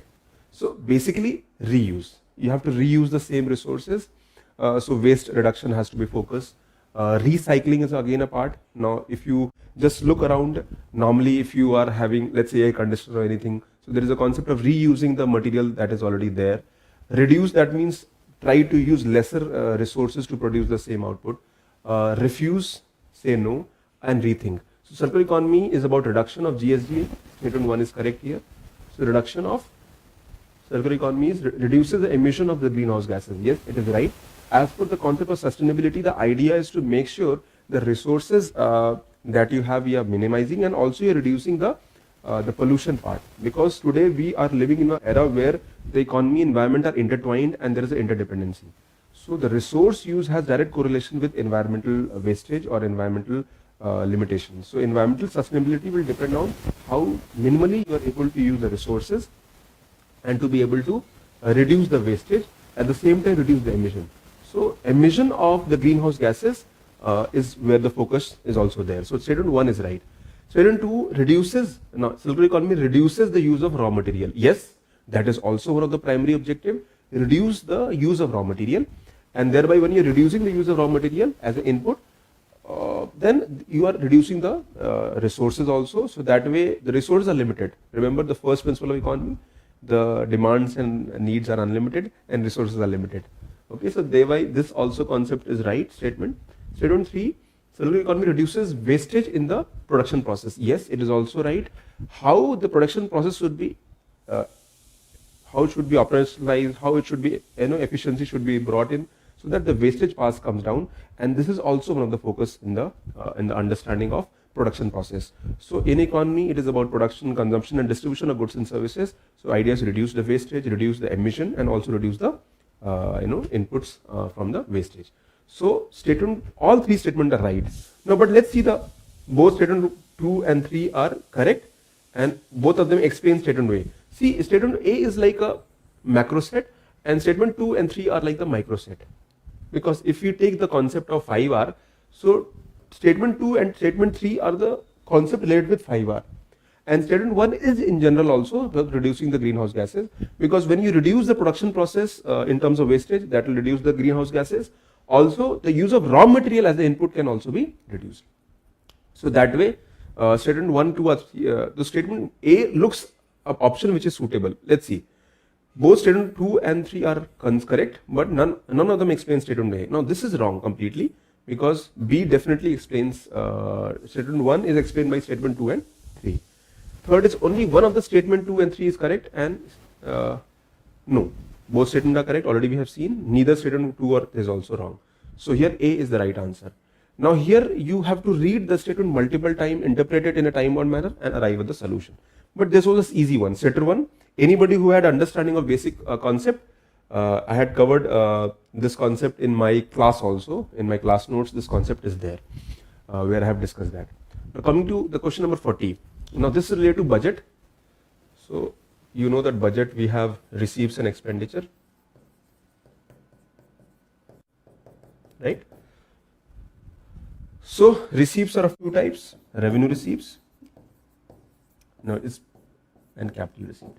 Now capital receipt is again of 2 types: the borrowing and the non-borrowing. Okay. So if you have such confusion, just make a diagram, simple diagram. Now revenue received, tax and non-tax. Non-tax and tax. So capital received create a liability and cause or reduction in the assets of the government. So capital received is about borrowing. So when you borrow, what do? You create a liability. So moment I borrow, I will create a liability. So government borrows from multiple sources. It can borrow internally also. It can borrow externally also. Through internal aspect, government borrows by raising bonds.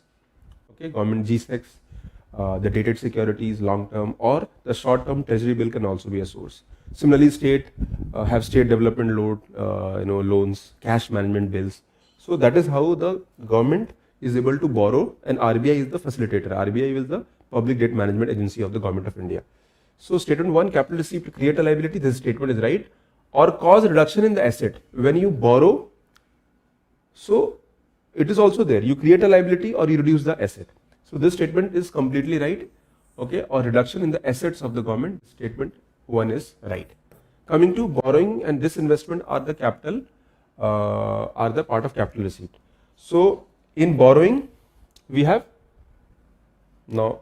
So we have in non-borrowing we have disinvestment. Now remember, what is the difference between capital and revenue received? This is one time. So disinvestment is one time, and so in non-borrowing disinvestment is there. Okay, non-borrowing disinvestment is there, and borrowing is a part of capital received. So both statement, borrowing and disinvestment are capital received. This is also right. Very basic concept from NCERT class 12, chapter number 5, chapter number 5, government budgeting. So this statement is also correct. Interest received on loans. Now remember, revenue received. Interest received on loans creates a liability of the government. Now in terms of the non-tax revenue, now let's come here.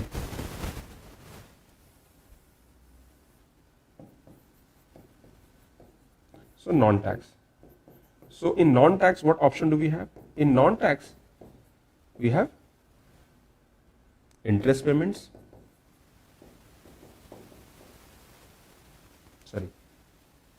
Interest received. So interest received on loans, Government of India give loans to state government, it gives loans to PSUs. So when Government of India give loans to state government, it will receive interest. So this is the part of income. So interest received on loans create a liability. No. When you get an income, it is not a liability, it's an asset. So it does not create a liability, rather it's an income. In fact, revenue received is non-debt creating in nature. Non-debt creating in nature.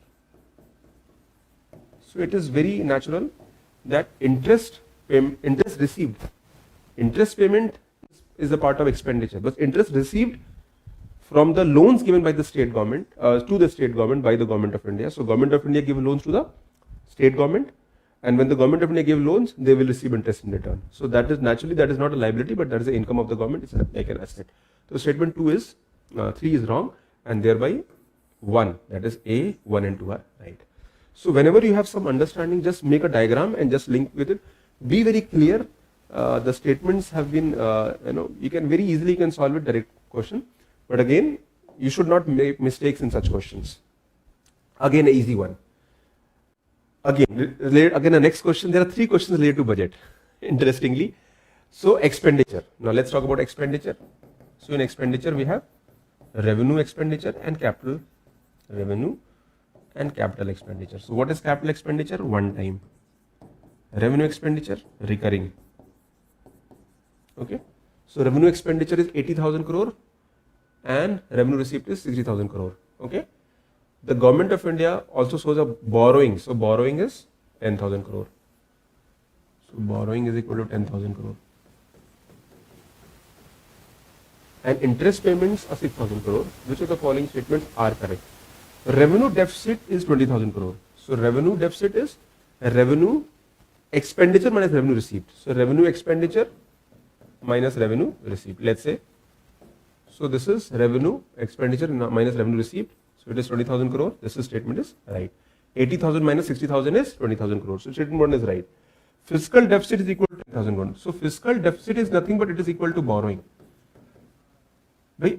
logically socho, just imagine yourself, whatever I am borrowing is my deficit. Whatever I am borrowing is my deficit. So what I am borrowing? So my planned borrowing consists of fiscal deficit. So the fiscal deficit is borrowing, and what is borrowing here? 10,000 crore. जो घाटा होगा वही तो borrow करोगे. Whatever is your deficit, you will borrow. So naturally, statement 2 is also right. Then primary deficit. So primary deficit PD equal to fiscal deficit minus interest payment. So primary deficit interest payment is on the old borrowings. So primary deficit shows current year borrowing. Current year borrowings. Again, a very basic conceptual question. When we study budget, again this was covered in my class notes very properly, and we have solved a lot of questions also. So easily you can solve such questions. So primary deficit is 4,000 crore. Okay, so let's see. 10,000 crore minus 6,000 crore is 4,000 crore. Primary deficit, fiscal deficit minus interest payments. So option D, all the three statements are correct. Now here you have to do some math. Okay, a lot of people feel that there is calculation, but it is very easy, simple, straightforward. Don't worry about the numbers. That number should not create any kind of fear in your mind that I am not able to do that. So very clearly you can solve the question. All the three statements are right. Easy one, right? Okay, now coming to the question number 75. Again, another question with budget. Country's fiscal deficit stand at 50,000 crore and it is receiving 10,000 crore through non-debt creating capital receipts. So capital receipt, non-borrowing is 10,000 crore. Country's interest liabilities are 15, or a gross primary deficit. Again, it's like concept is repeated. So primary deficit is equal to fiscal deficit minus interest payment. So this question is repeated. The concept is repeated. Interest payment means interest liabilities. So here again, 50,000. Now this statement is redundant. It has no value, no needed. It is not needed. The country's interest payment liabilities are 1,500 crore. So 50,000 crore minus 1,500 crore would be 48,500 crore. Again, an easy one, certain one, very simple to the concept. So just have the understanding of the concept. See that you can make a diagram. Fiscal deficit minus interest payment means interest liabilities. So answer is again very simple. Now this is a tricky one. 15th Finance Commission of India, which of the following statements with regard to recommendation of the 15th Finance Commission is correct? It has recommended a grant of 4,800 crore. Now you don't know the number. Let's see the statement. 41% of the, so Finance Commission has three primary function. The main function is the vertical devolution. So 41% of the net taxes as per this from central government will go to the state government, 41%. So this statement is a generalized statement and is the first statement of the Finance Commission. In the 14th Finance Commission, this was 42%. When Jammu and Kashmir UT was created as Jammu and Kashmir, at that time, the 15th Finance Commission reduced it to from 42% to 41%. So if you look at the statement 2, 45% of the net proceeds of union taxes are to be shared with states. Now, normally if you look at this question, you don't remember such facts. But moment you look at statement 2, you know that statement 2, it is 41%. So statement 2 is wrong. And if you use the elimination method, so statement 2, let's remove statement 2 question. Statement 2 is wrong, statement 2 is wrong, statement 2 is wrong. So you get answer as C. So this is pure elimination. Now a lot of people might feel that, okay, I don't know about the grants, I do not know about this amount, I do not know about, this is again a statement, it reintroduced the tax effort criteria to reward fiscal performance. Yes, all the states which are doing well in the fiscal performance, tax collection or reducing their deficit, state deficit, they are supposed to be rewarded by the Finance Commission. Okay, so statement 2 and 4, logically you can solve from your class notes.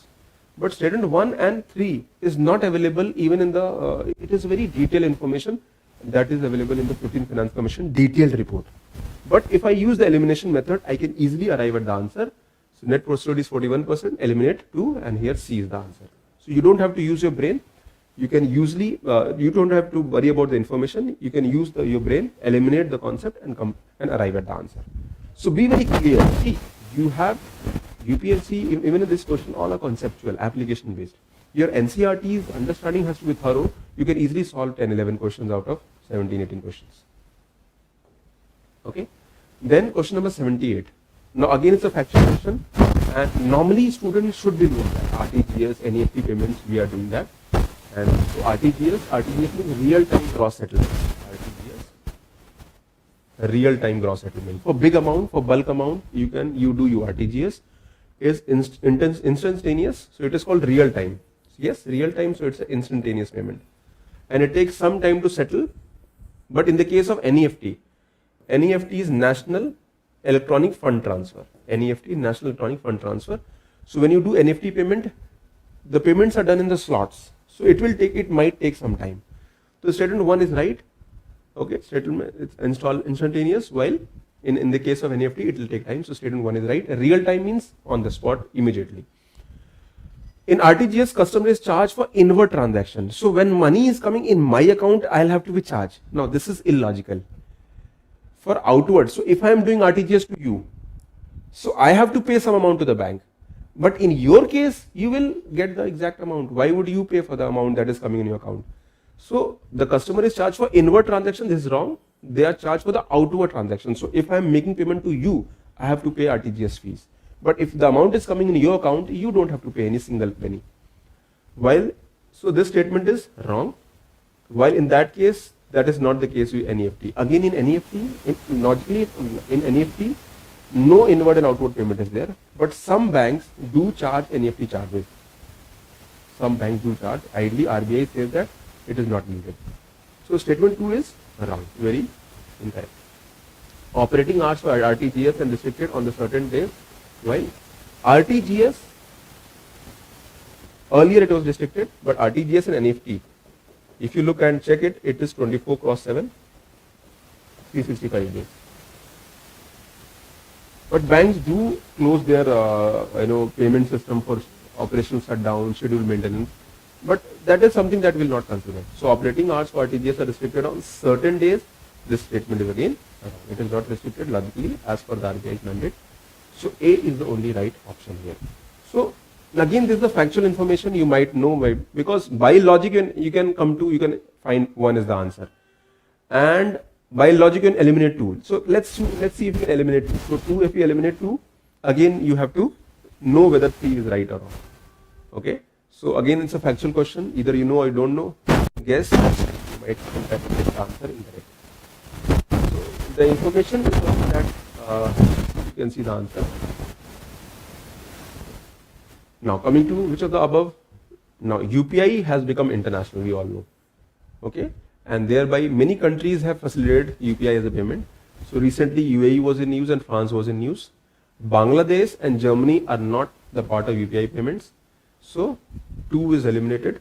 1, this is right, and this is right. Singapore, France and UAE. Now it's a factual question. Either you know or you don't know. Again, only 3B is the answer.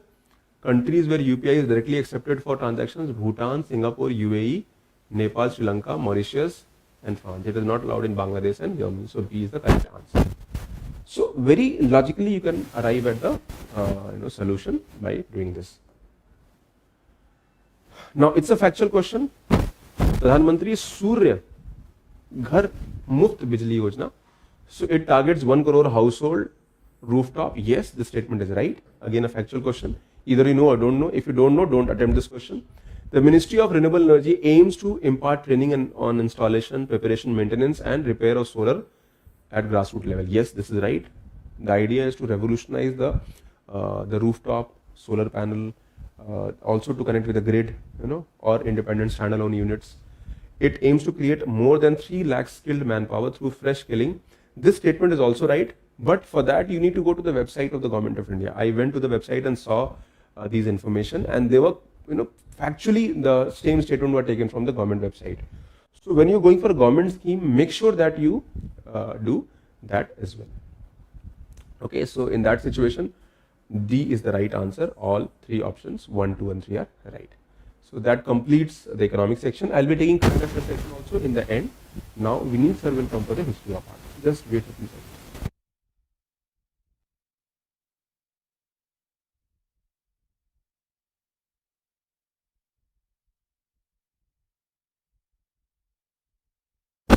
Vineet sir will come and he'll be taking history options. Questions.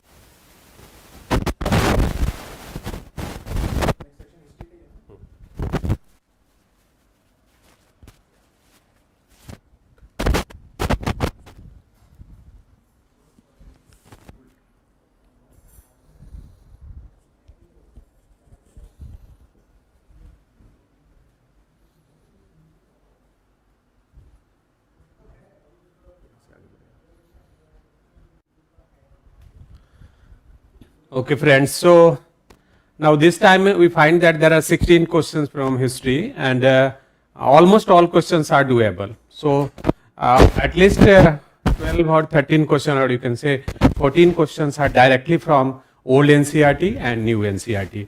And for the 16 years of my teaching experience, I have been continuously telling my students that if you want to go into government services, you should read government books.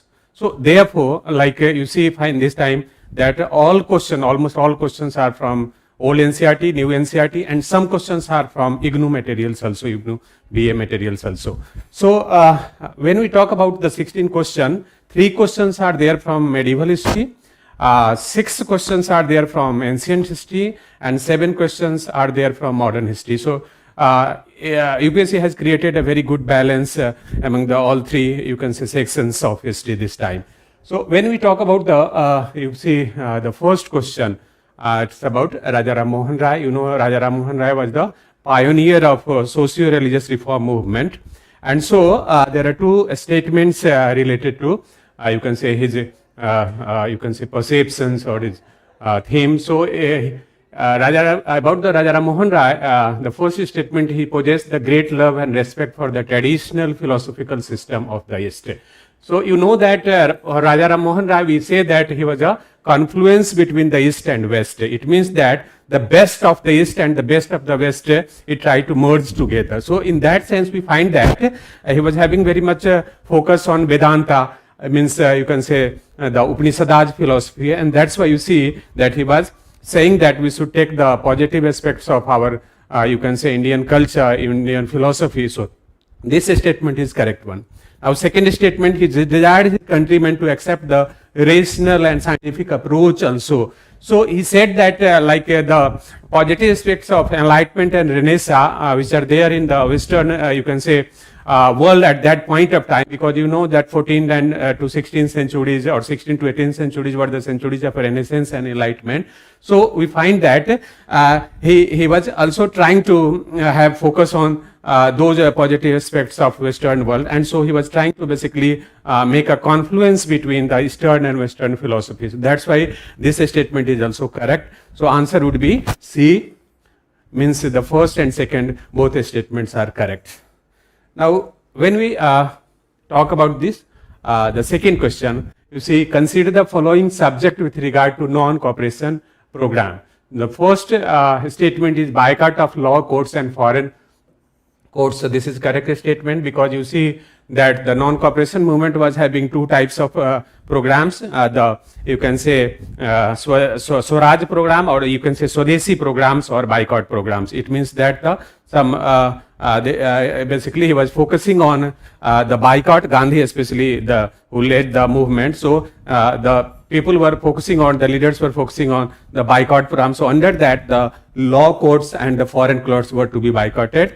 And the second is observance of a strict non-violence. Now this is a bit confusing for the new students who are not doing NCERT thoroughly. So you know that Gandhi was the champion of non-violence in international politics. So this is also correct, because he was having a very great focus on non-violence. So the observance of strict non-violence, this is also correct.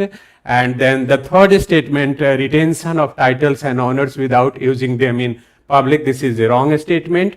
The fourth statement, that establishment of panchayat for settling disputes, so this is also correct one. So under the constructive programs, this was a very important ingredient. So we find that among these 4 statements, the third statement is incorrect. So 1, 2 and 3 means C would be the answer.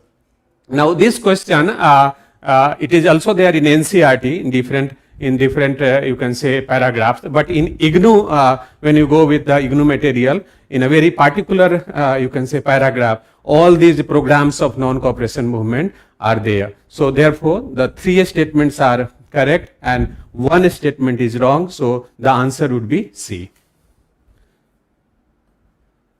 Now the next question is the irrigation device called Arghata was. So this question has been basically repeated by UPSC, and in even state PCS questions they have asked many times this question. So the answer would be basically the second one, it's a large wheel with other pods tied to the outer ends of its spokes. Because arghata, literal meaning of arghata is basically spoke pods.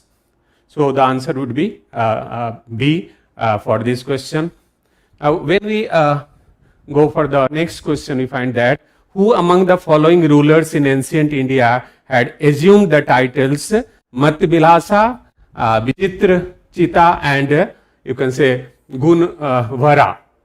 So you find that this question is related to you can say Pallava dynasty king, and the answer would be Mahendra Burman first. You know that after the, you can say, Sangama period, you can say, we find that the Pallava and Chalukya conflict was there in South Indian history, and so Mahendra Burman first, Mahendra Burman second, Narsingh Burman first, Narsingh Burman second, they were great, you can say, Pallava dynasty kings, and so Mahendra Burman took the titles of Matbilasa, Vichitrachitra, and Gunvara. Now here Matbilasa, this was a very important, you can say, satire written on the Saivites sect, that's Kapalik sect.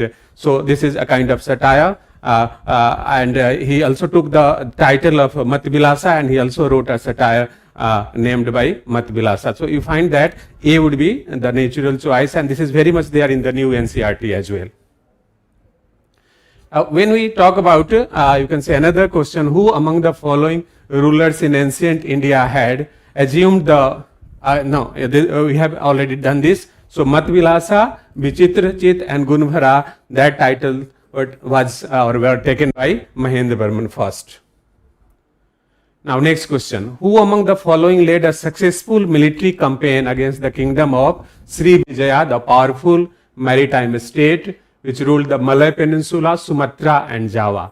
So we find that the answer is very simple. It's Rajendra first. You know, Raj first and Rajendra first. They were great Chola rulers, and if so, that in entire ancient history, we find that only Cholas were having some kind of sense of imperialism. So for sometimes they ruled Sri Lanka, and also they had some, you can say, maritime, you can say they fought the war or campaign for, you can say, the Malay Peninsula with Sumatra and Java, so that the trade would be basically facilitated with China. So Rajendra first is very, you can say, this is a very simple question, and this is very much there in old NCERT as well as new NCERT. So this is a bit good question, very simple question. Now next, with reference to ancient India, consider the following, you can say, pairs. So this is the territorial region and the rivers. So this question is related to, you see, Mahajanpades, and we know that, you see, in old NCERT and new NCERT, map is very much there, and so in the map, this different Mahajanpadas are there, and then the rivers are also located there. So if you have gone through this map, you will be finding that this question would be easily solved by you. So Asmak, it's Godavari river, is very true.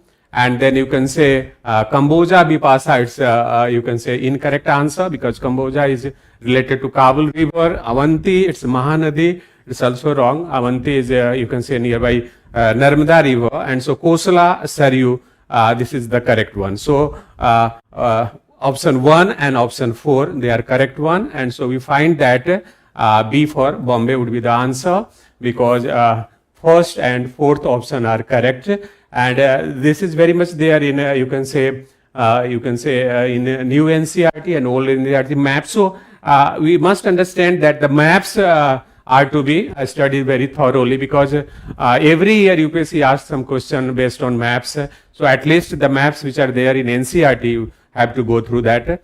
And so the answer would be for this question would be B for Bombay. And you know that in Mahajanpadej we are having 3 important books like Anguttar Nikaya, Mahavastu, and Bhagavati Sutra. So they are the Buddhist and Jaina, you can say, Anguttar Nikaya, Mahavastu, and Bhagavati Sutra. They are the Buddhist and Jain text which mention about the various Mahajanpada existing at that point of time. So it's a very easy question, but if you are good at doing map practice, then you would be easily solving this question. So this answer of this question would be B for Bombay. Now, when we talk about the next question, the first Gandharva Mahavidyalaya. So this question is a bit kind of question which is related to art and culture. And this question, or you can say this theme was actually mentioned in Hindu newspaper in you can say 2018, and in Wikipedia also you can get this question. This question is not mentioned in new NCERT or old NCERT, so it's a kind of you see question which is related to art and culture. But in some guides which are there on art and culture, so you can get the answer of this question. So this is a Lahore, D for Delhi, first Gandharva Mahavidyalaya. So the D for Delhi would be the answer of this question. Now, when you talk about the next question, we find that Ashokan inscriptions suggest that the Pradeshika, Rajuka and Yukta, they are important officers at which level. So you know that in NCERT also the Mauryan administration is mentioned very well, and the IGNOU material also you see. So when we go through some IGNOU materials, you find that on the very first page of Mauryan administration, this has been mentioned very clearly. So they are district level administration. So Yukta, you can say the Pradeshika and Rajuka, they are the officers playing important role at district level administration. So the answer would be B for Bombay, which is very much mentioned in BA IGNOU material as well as in NCERT. You can get this. Now, next question is the three statements are there.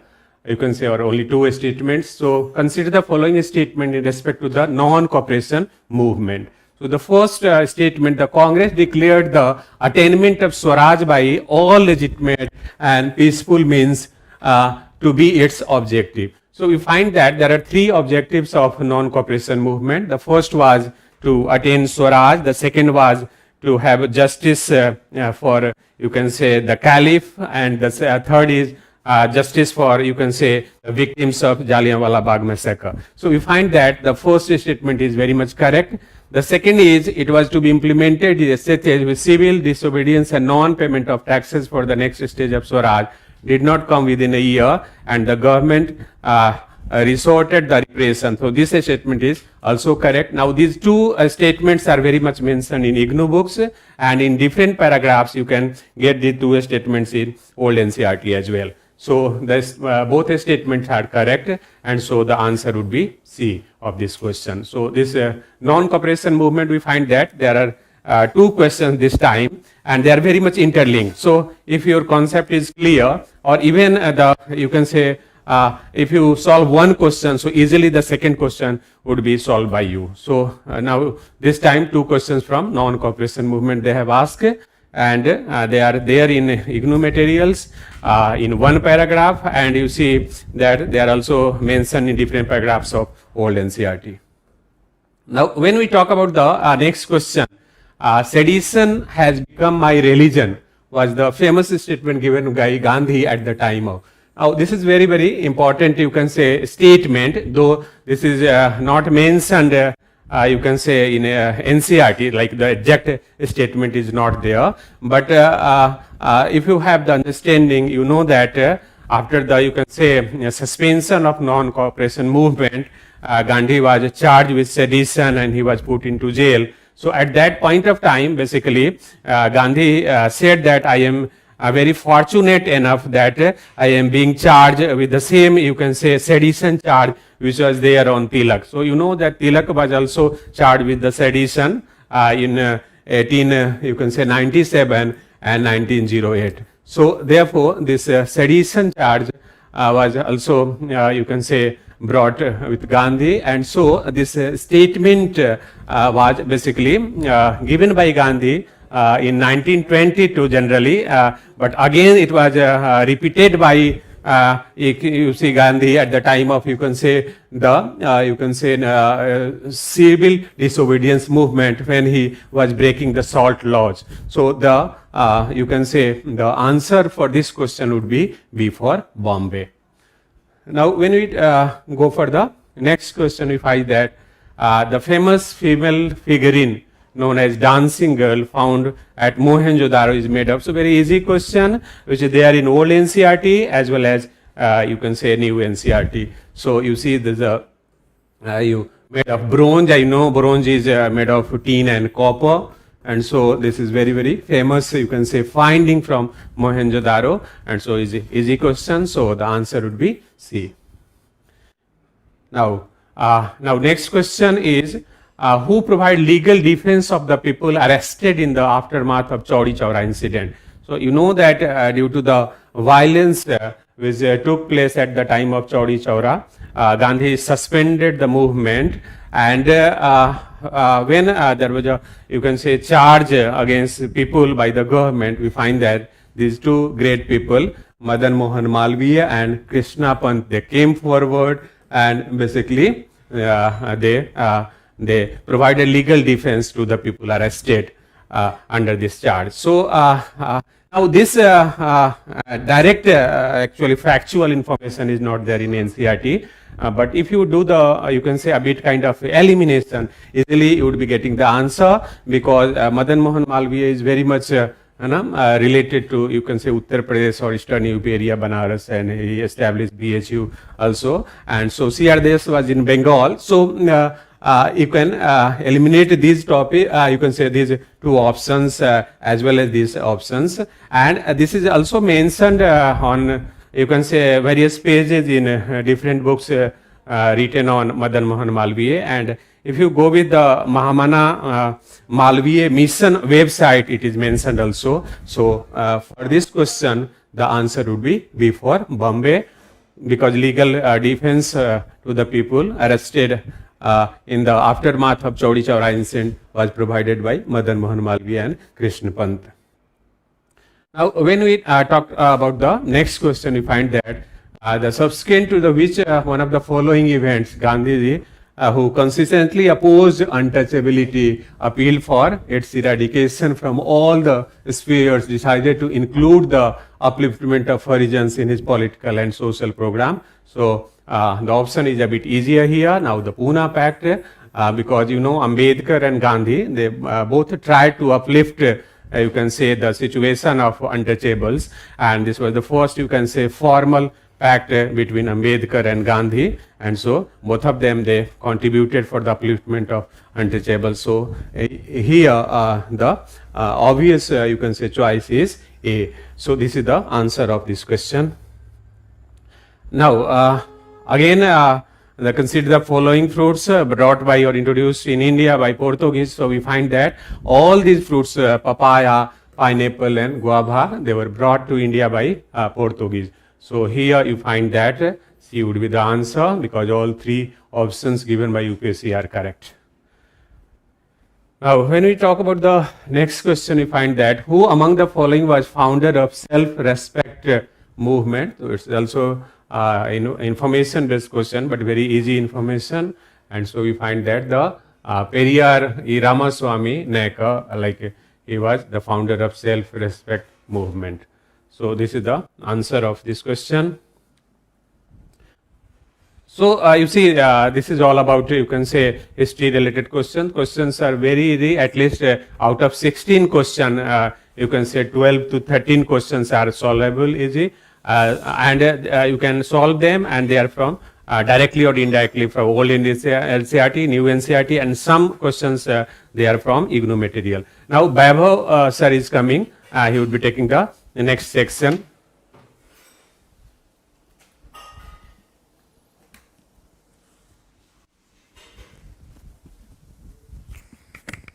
Thank you so much, Vineet sir. Thank you for this wholesome and deep discussion which is required for a subject like history, where you require multi-dimensional knowledge of ancient art and culture, medieval, modern history. Thank you so much, sir. Because of some reason, our science and technology faculty had to leave because it was getting so late. So I am just pitching in for Akshavrat sir. So let's now begin the discussion. Science and tech, the first question in our set. Consider the following types of vehicles: full battery electric vehicles, hydrogen fuel vehicles, and fuel cell electric hybrid vehicles. How many of the above are considered as alternative powertrain vehicles? Powertrain is a keyword that is used for those kinds of vehicles which do not depend upon the internal combustion engine or traditional type that drives the motor. And so you can see that all of them, full battery electric vehicle, are driven by batteries. Hydrogen fuel cell, hydrogen reaction or hydrogen fuel drives or first charges the fuel cell, and that's what is used to rotate the tires. And then fuel cell electric hybrid vehicles are also in that sense they are different from the internal combustion engine, where they combine both the battery driven by battery charged by the braking, regenerative braking, and you can see that they deviate away from internal combustion engine, and so the answer would be all the three. Then you have a question with reference to unmanned aerial vehicles, UAVs. Consider the following statements. Now, whether you know about UAVs or not, this sort of a general rule where all types of UAVs, all types of UAVs can use battery only as a source of power supply. Obviously, you can see that these are too many generic statements together. And especially when it comes to science and tech, you can understand that most of them would be wrong. So not all UAVs can do vertical landings, incorrect. Not all UAVs have the ability to hover. And then UAVs can be powered using batteries and solar power, fuel cell, combustion engines also. So there are internal combustion engines driven UAVs as well. So that is also incorrect, leading us to the right answer D, none. In the context of electric vehicle batteries, consider the following statements: cobalt, graphite, lithium, nickel. How many of the above usually make up battery cathodes? So you know that in every battery there is a cathode, positively charged end, and anode. Cathode is negatively charged and anode is positively charged. Now if you look at this particular option, if you come from science background, you can see that cobalt, lithium, nickel, these three are the metals. And so how many of the above usually make up battery cathodes? These form cathodes, whereas the graphite, it forms the anode. So you can see that our integral material in composition of lithium ion batteries for electric vehicles have four major components: cathode, which is positive electrode, anode, negative electrode, electrolyte, and separator. Of the four material given, lithium, cobalt, and nickel are used for cathode, whereas graphite is used as an anode. So the right answer is only 3. The next question deals with whether cigarette butts, eyeglass lenses, or car tires contain plastics or not. And obviously all of them contain plastic, and this has been one of the reasons because of increasing waste being generated as a result of throwing away of cigarette butts, eyeglass lenses, and car tires, that we have microplastic pollution. Consider the following substances: ethanol, nitroglycerin, urea. Coal gasification technology can be used in the production of how many of them? So you know that coal gasification is a technology which converts the coal into syngas, which is more convenient to use once you have all the toxic material removed, once you have a gaseous material which can be filled in a container, and the transport just becomes quite easy. And so you can see that coal gasification we have discussed. So ethanol can be produced using coal gasification. So yes, nitroglycerin cannot be produced using coal gasification process. So statement 2 is incorrect. Urea can be produced indirectly by the reaction of ammonia and carbon dioxide. So the right answer is only 2. This cannot be produced using coal gasification. What is common characteristic of the chemical substances generally known as Cl20, HMX, LLM105, which are sometimes talked about in media? So these three are classified as high energy explosive that can be used in military weapons. Statement 2 is correct, which is these are explosive in military weapons. Then we have considered the following statements. It is expected that Majorana 1 chip will enable quantum computing, which is the right statement. This is why it was in news.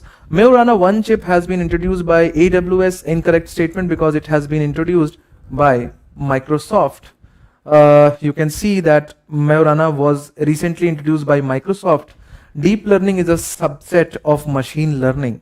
So obviously deep learning is a subset of machine learning. Both overlap. Sometimes they can be different, but yes. So the right answer is 1 and 3 only, C. To discuss last few remaining questions, I would like to call Gaurav sir.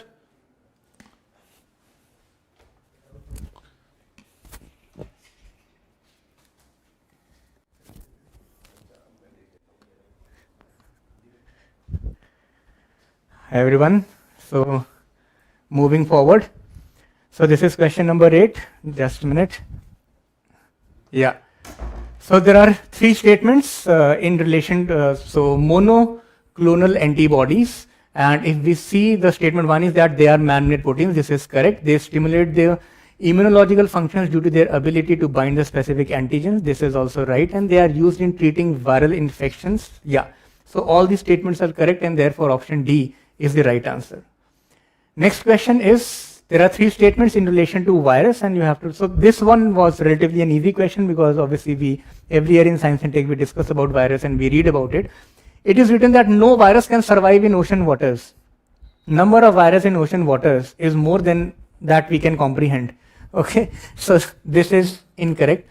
Second is, no virus can infect bacteria. So this is also incorrect. We are aware about the bacteriophages, so they infect the bacteria. Third is, no virus can change the cellular transcriptional activity in host cell. This is also incorrect. Question asks you how many of the above statements are correct. So none statements are correct, and hence the answer. Moving towards the next question. Next question is in relation to the activated carbon. So statement 1 says that activated carbon is a good and an attractive tool to remove pollutants from the effluent streams and to remediate the contaminants from the various industries. So now if you see that this question again can be put in Science and Tech section also, and it can be put in the environment section also. So हो सकता है कहीं पर भी पढ़ा हो. Statement 1 is correct. 2 says the activated carbon exhibits a large surface area, therefore the activation increases and hence a strong potential of absorbing heavy metal. This is right. Statement 3 says activated carbon can be easily synthesized from environmental wastes with high carbon content. So here, if we see, this is also right, and it explains this particular thing, that is the mechanism through which it is able to remove the pollutants, and therefore option A will be the right answer. That is, both the statement 2 and 3 are correct, and they explain the statement 1. Yeah. Moving towards next question. GPS aided geo augmented navigation, GAGAN. So we are all aware about the GAGAN system. Just see the statements. It is designed to provide additional accuracy and integrity. Yeah. It will allow more uniform and high quality air traffic management. This is also right. It will provide benefits only in the aviation but not in others. So this is incorrect. This will be beneficial for almost all the modes of transportation. So this is incorrect. And therefore the correct answer will be D, that is 1 and 2 only, because 3 is incorrect. Next, consider the following space missions and how many of these space missions given above encourage and support microgravity research. So again, if you are aware about these space missions, if you have read the current affairs related to this particular thing, only then you can talk about it. This is not a concept, this is just a factual questions.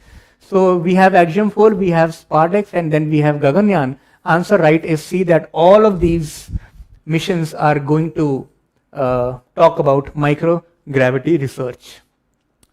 Then this is also another question coming from the similar part of similar section. So here if you see Dornier 228, this is right, that this is a maritime patrol aircraft, and C-17 Globemaster, बहुत बारी news में रहता है, it is in news. So this is a military transport aircraft, and hence 1 and 3 are correct, so therefore only 2 is right. IL-76 is not a supersonic combat aircraft, it is a strategic heavy transport aircraft used by Indian Air Force, right? So hence B answer. So that is all for Science and Tech. Now just few miscellaneous questions are remaining for current affairs, like prize, Kho and all those things. So just give me a second.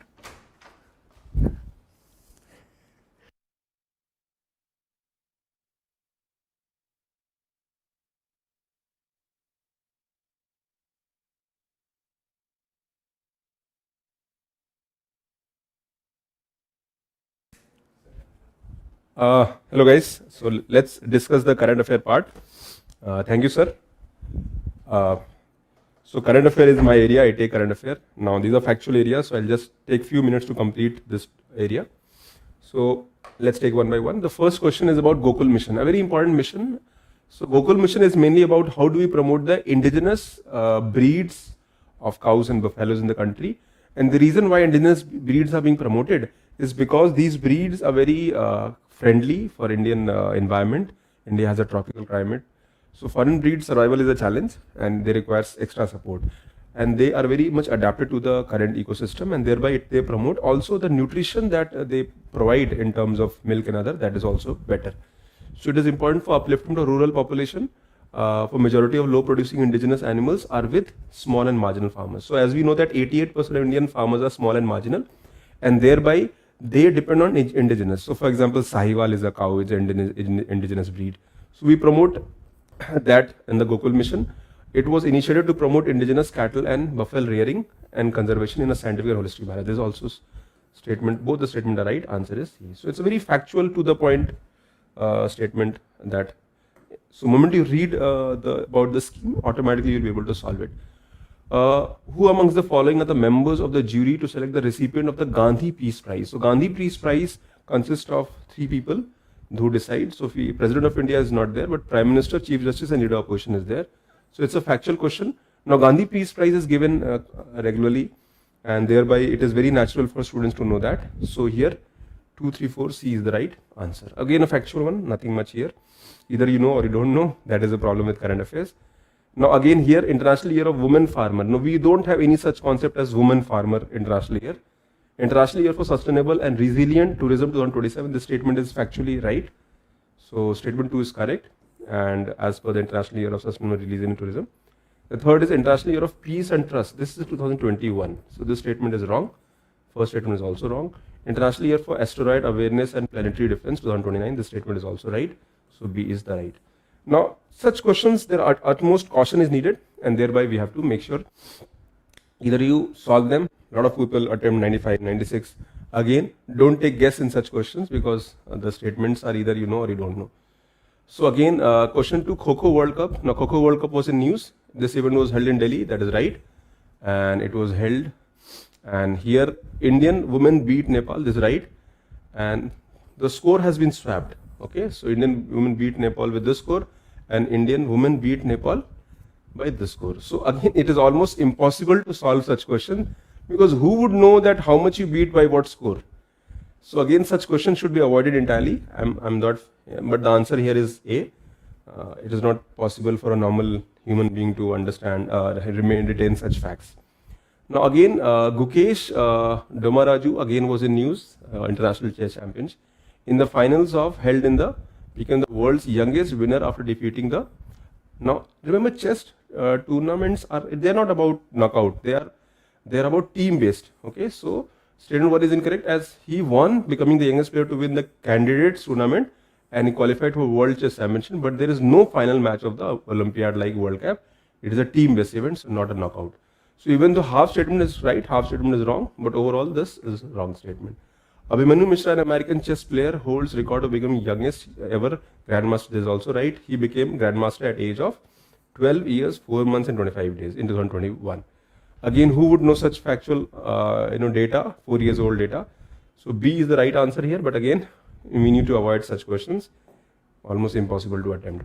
Now this is a question you should be able to attempt it. So Indian Railway have prepared a national rail plan to create a future railway system by 2030. So this year is logically not right. You know, either it is 2029, 30, 2047, such kind of vision plan government has. Kavach is an autonomous train program developed in collaboration with Germany. No, it is an indigenous program.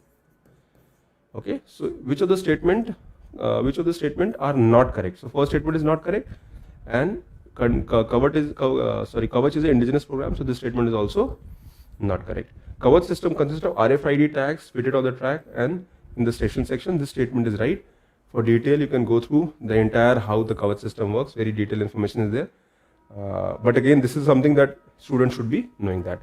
So that completes the discussion section. I would like to thank all the team members for the effort, and also students who have been attending the session from last almost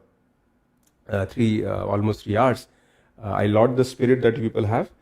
This spirit is needed for preparation, and if you're going through that, we'll provide the detailed solution, the PDF also, in the respective Telegram groups. You can go there and keep up the good work. All the students who have prepared well, don't much worry about the scores. Start preparing for mains, because if you clear prelims, mains will decide the real selection. So any speculation, because we don't know. A lot of people might be saying that cutoff is 100, 110. Believe me, it is not.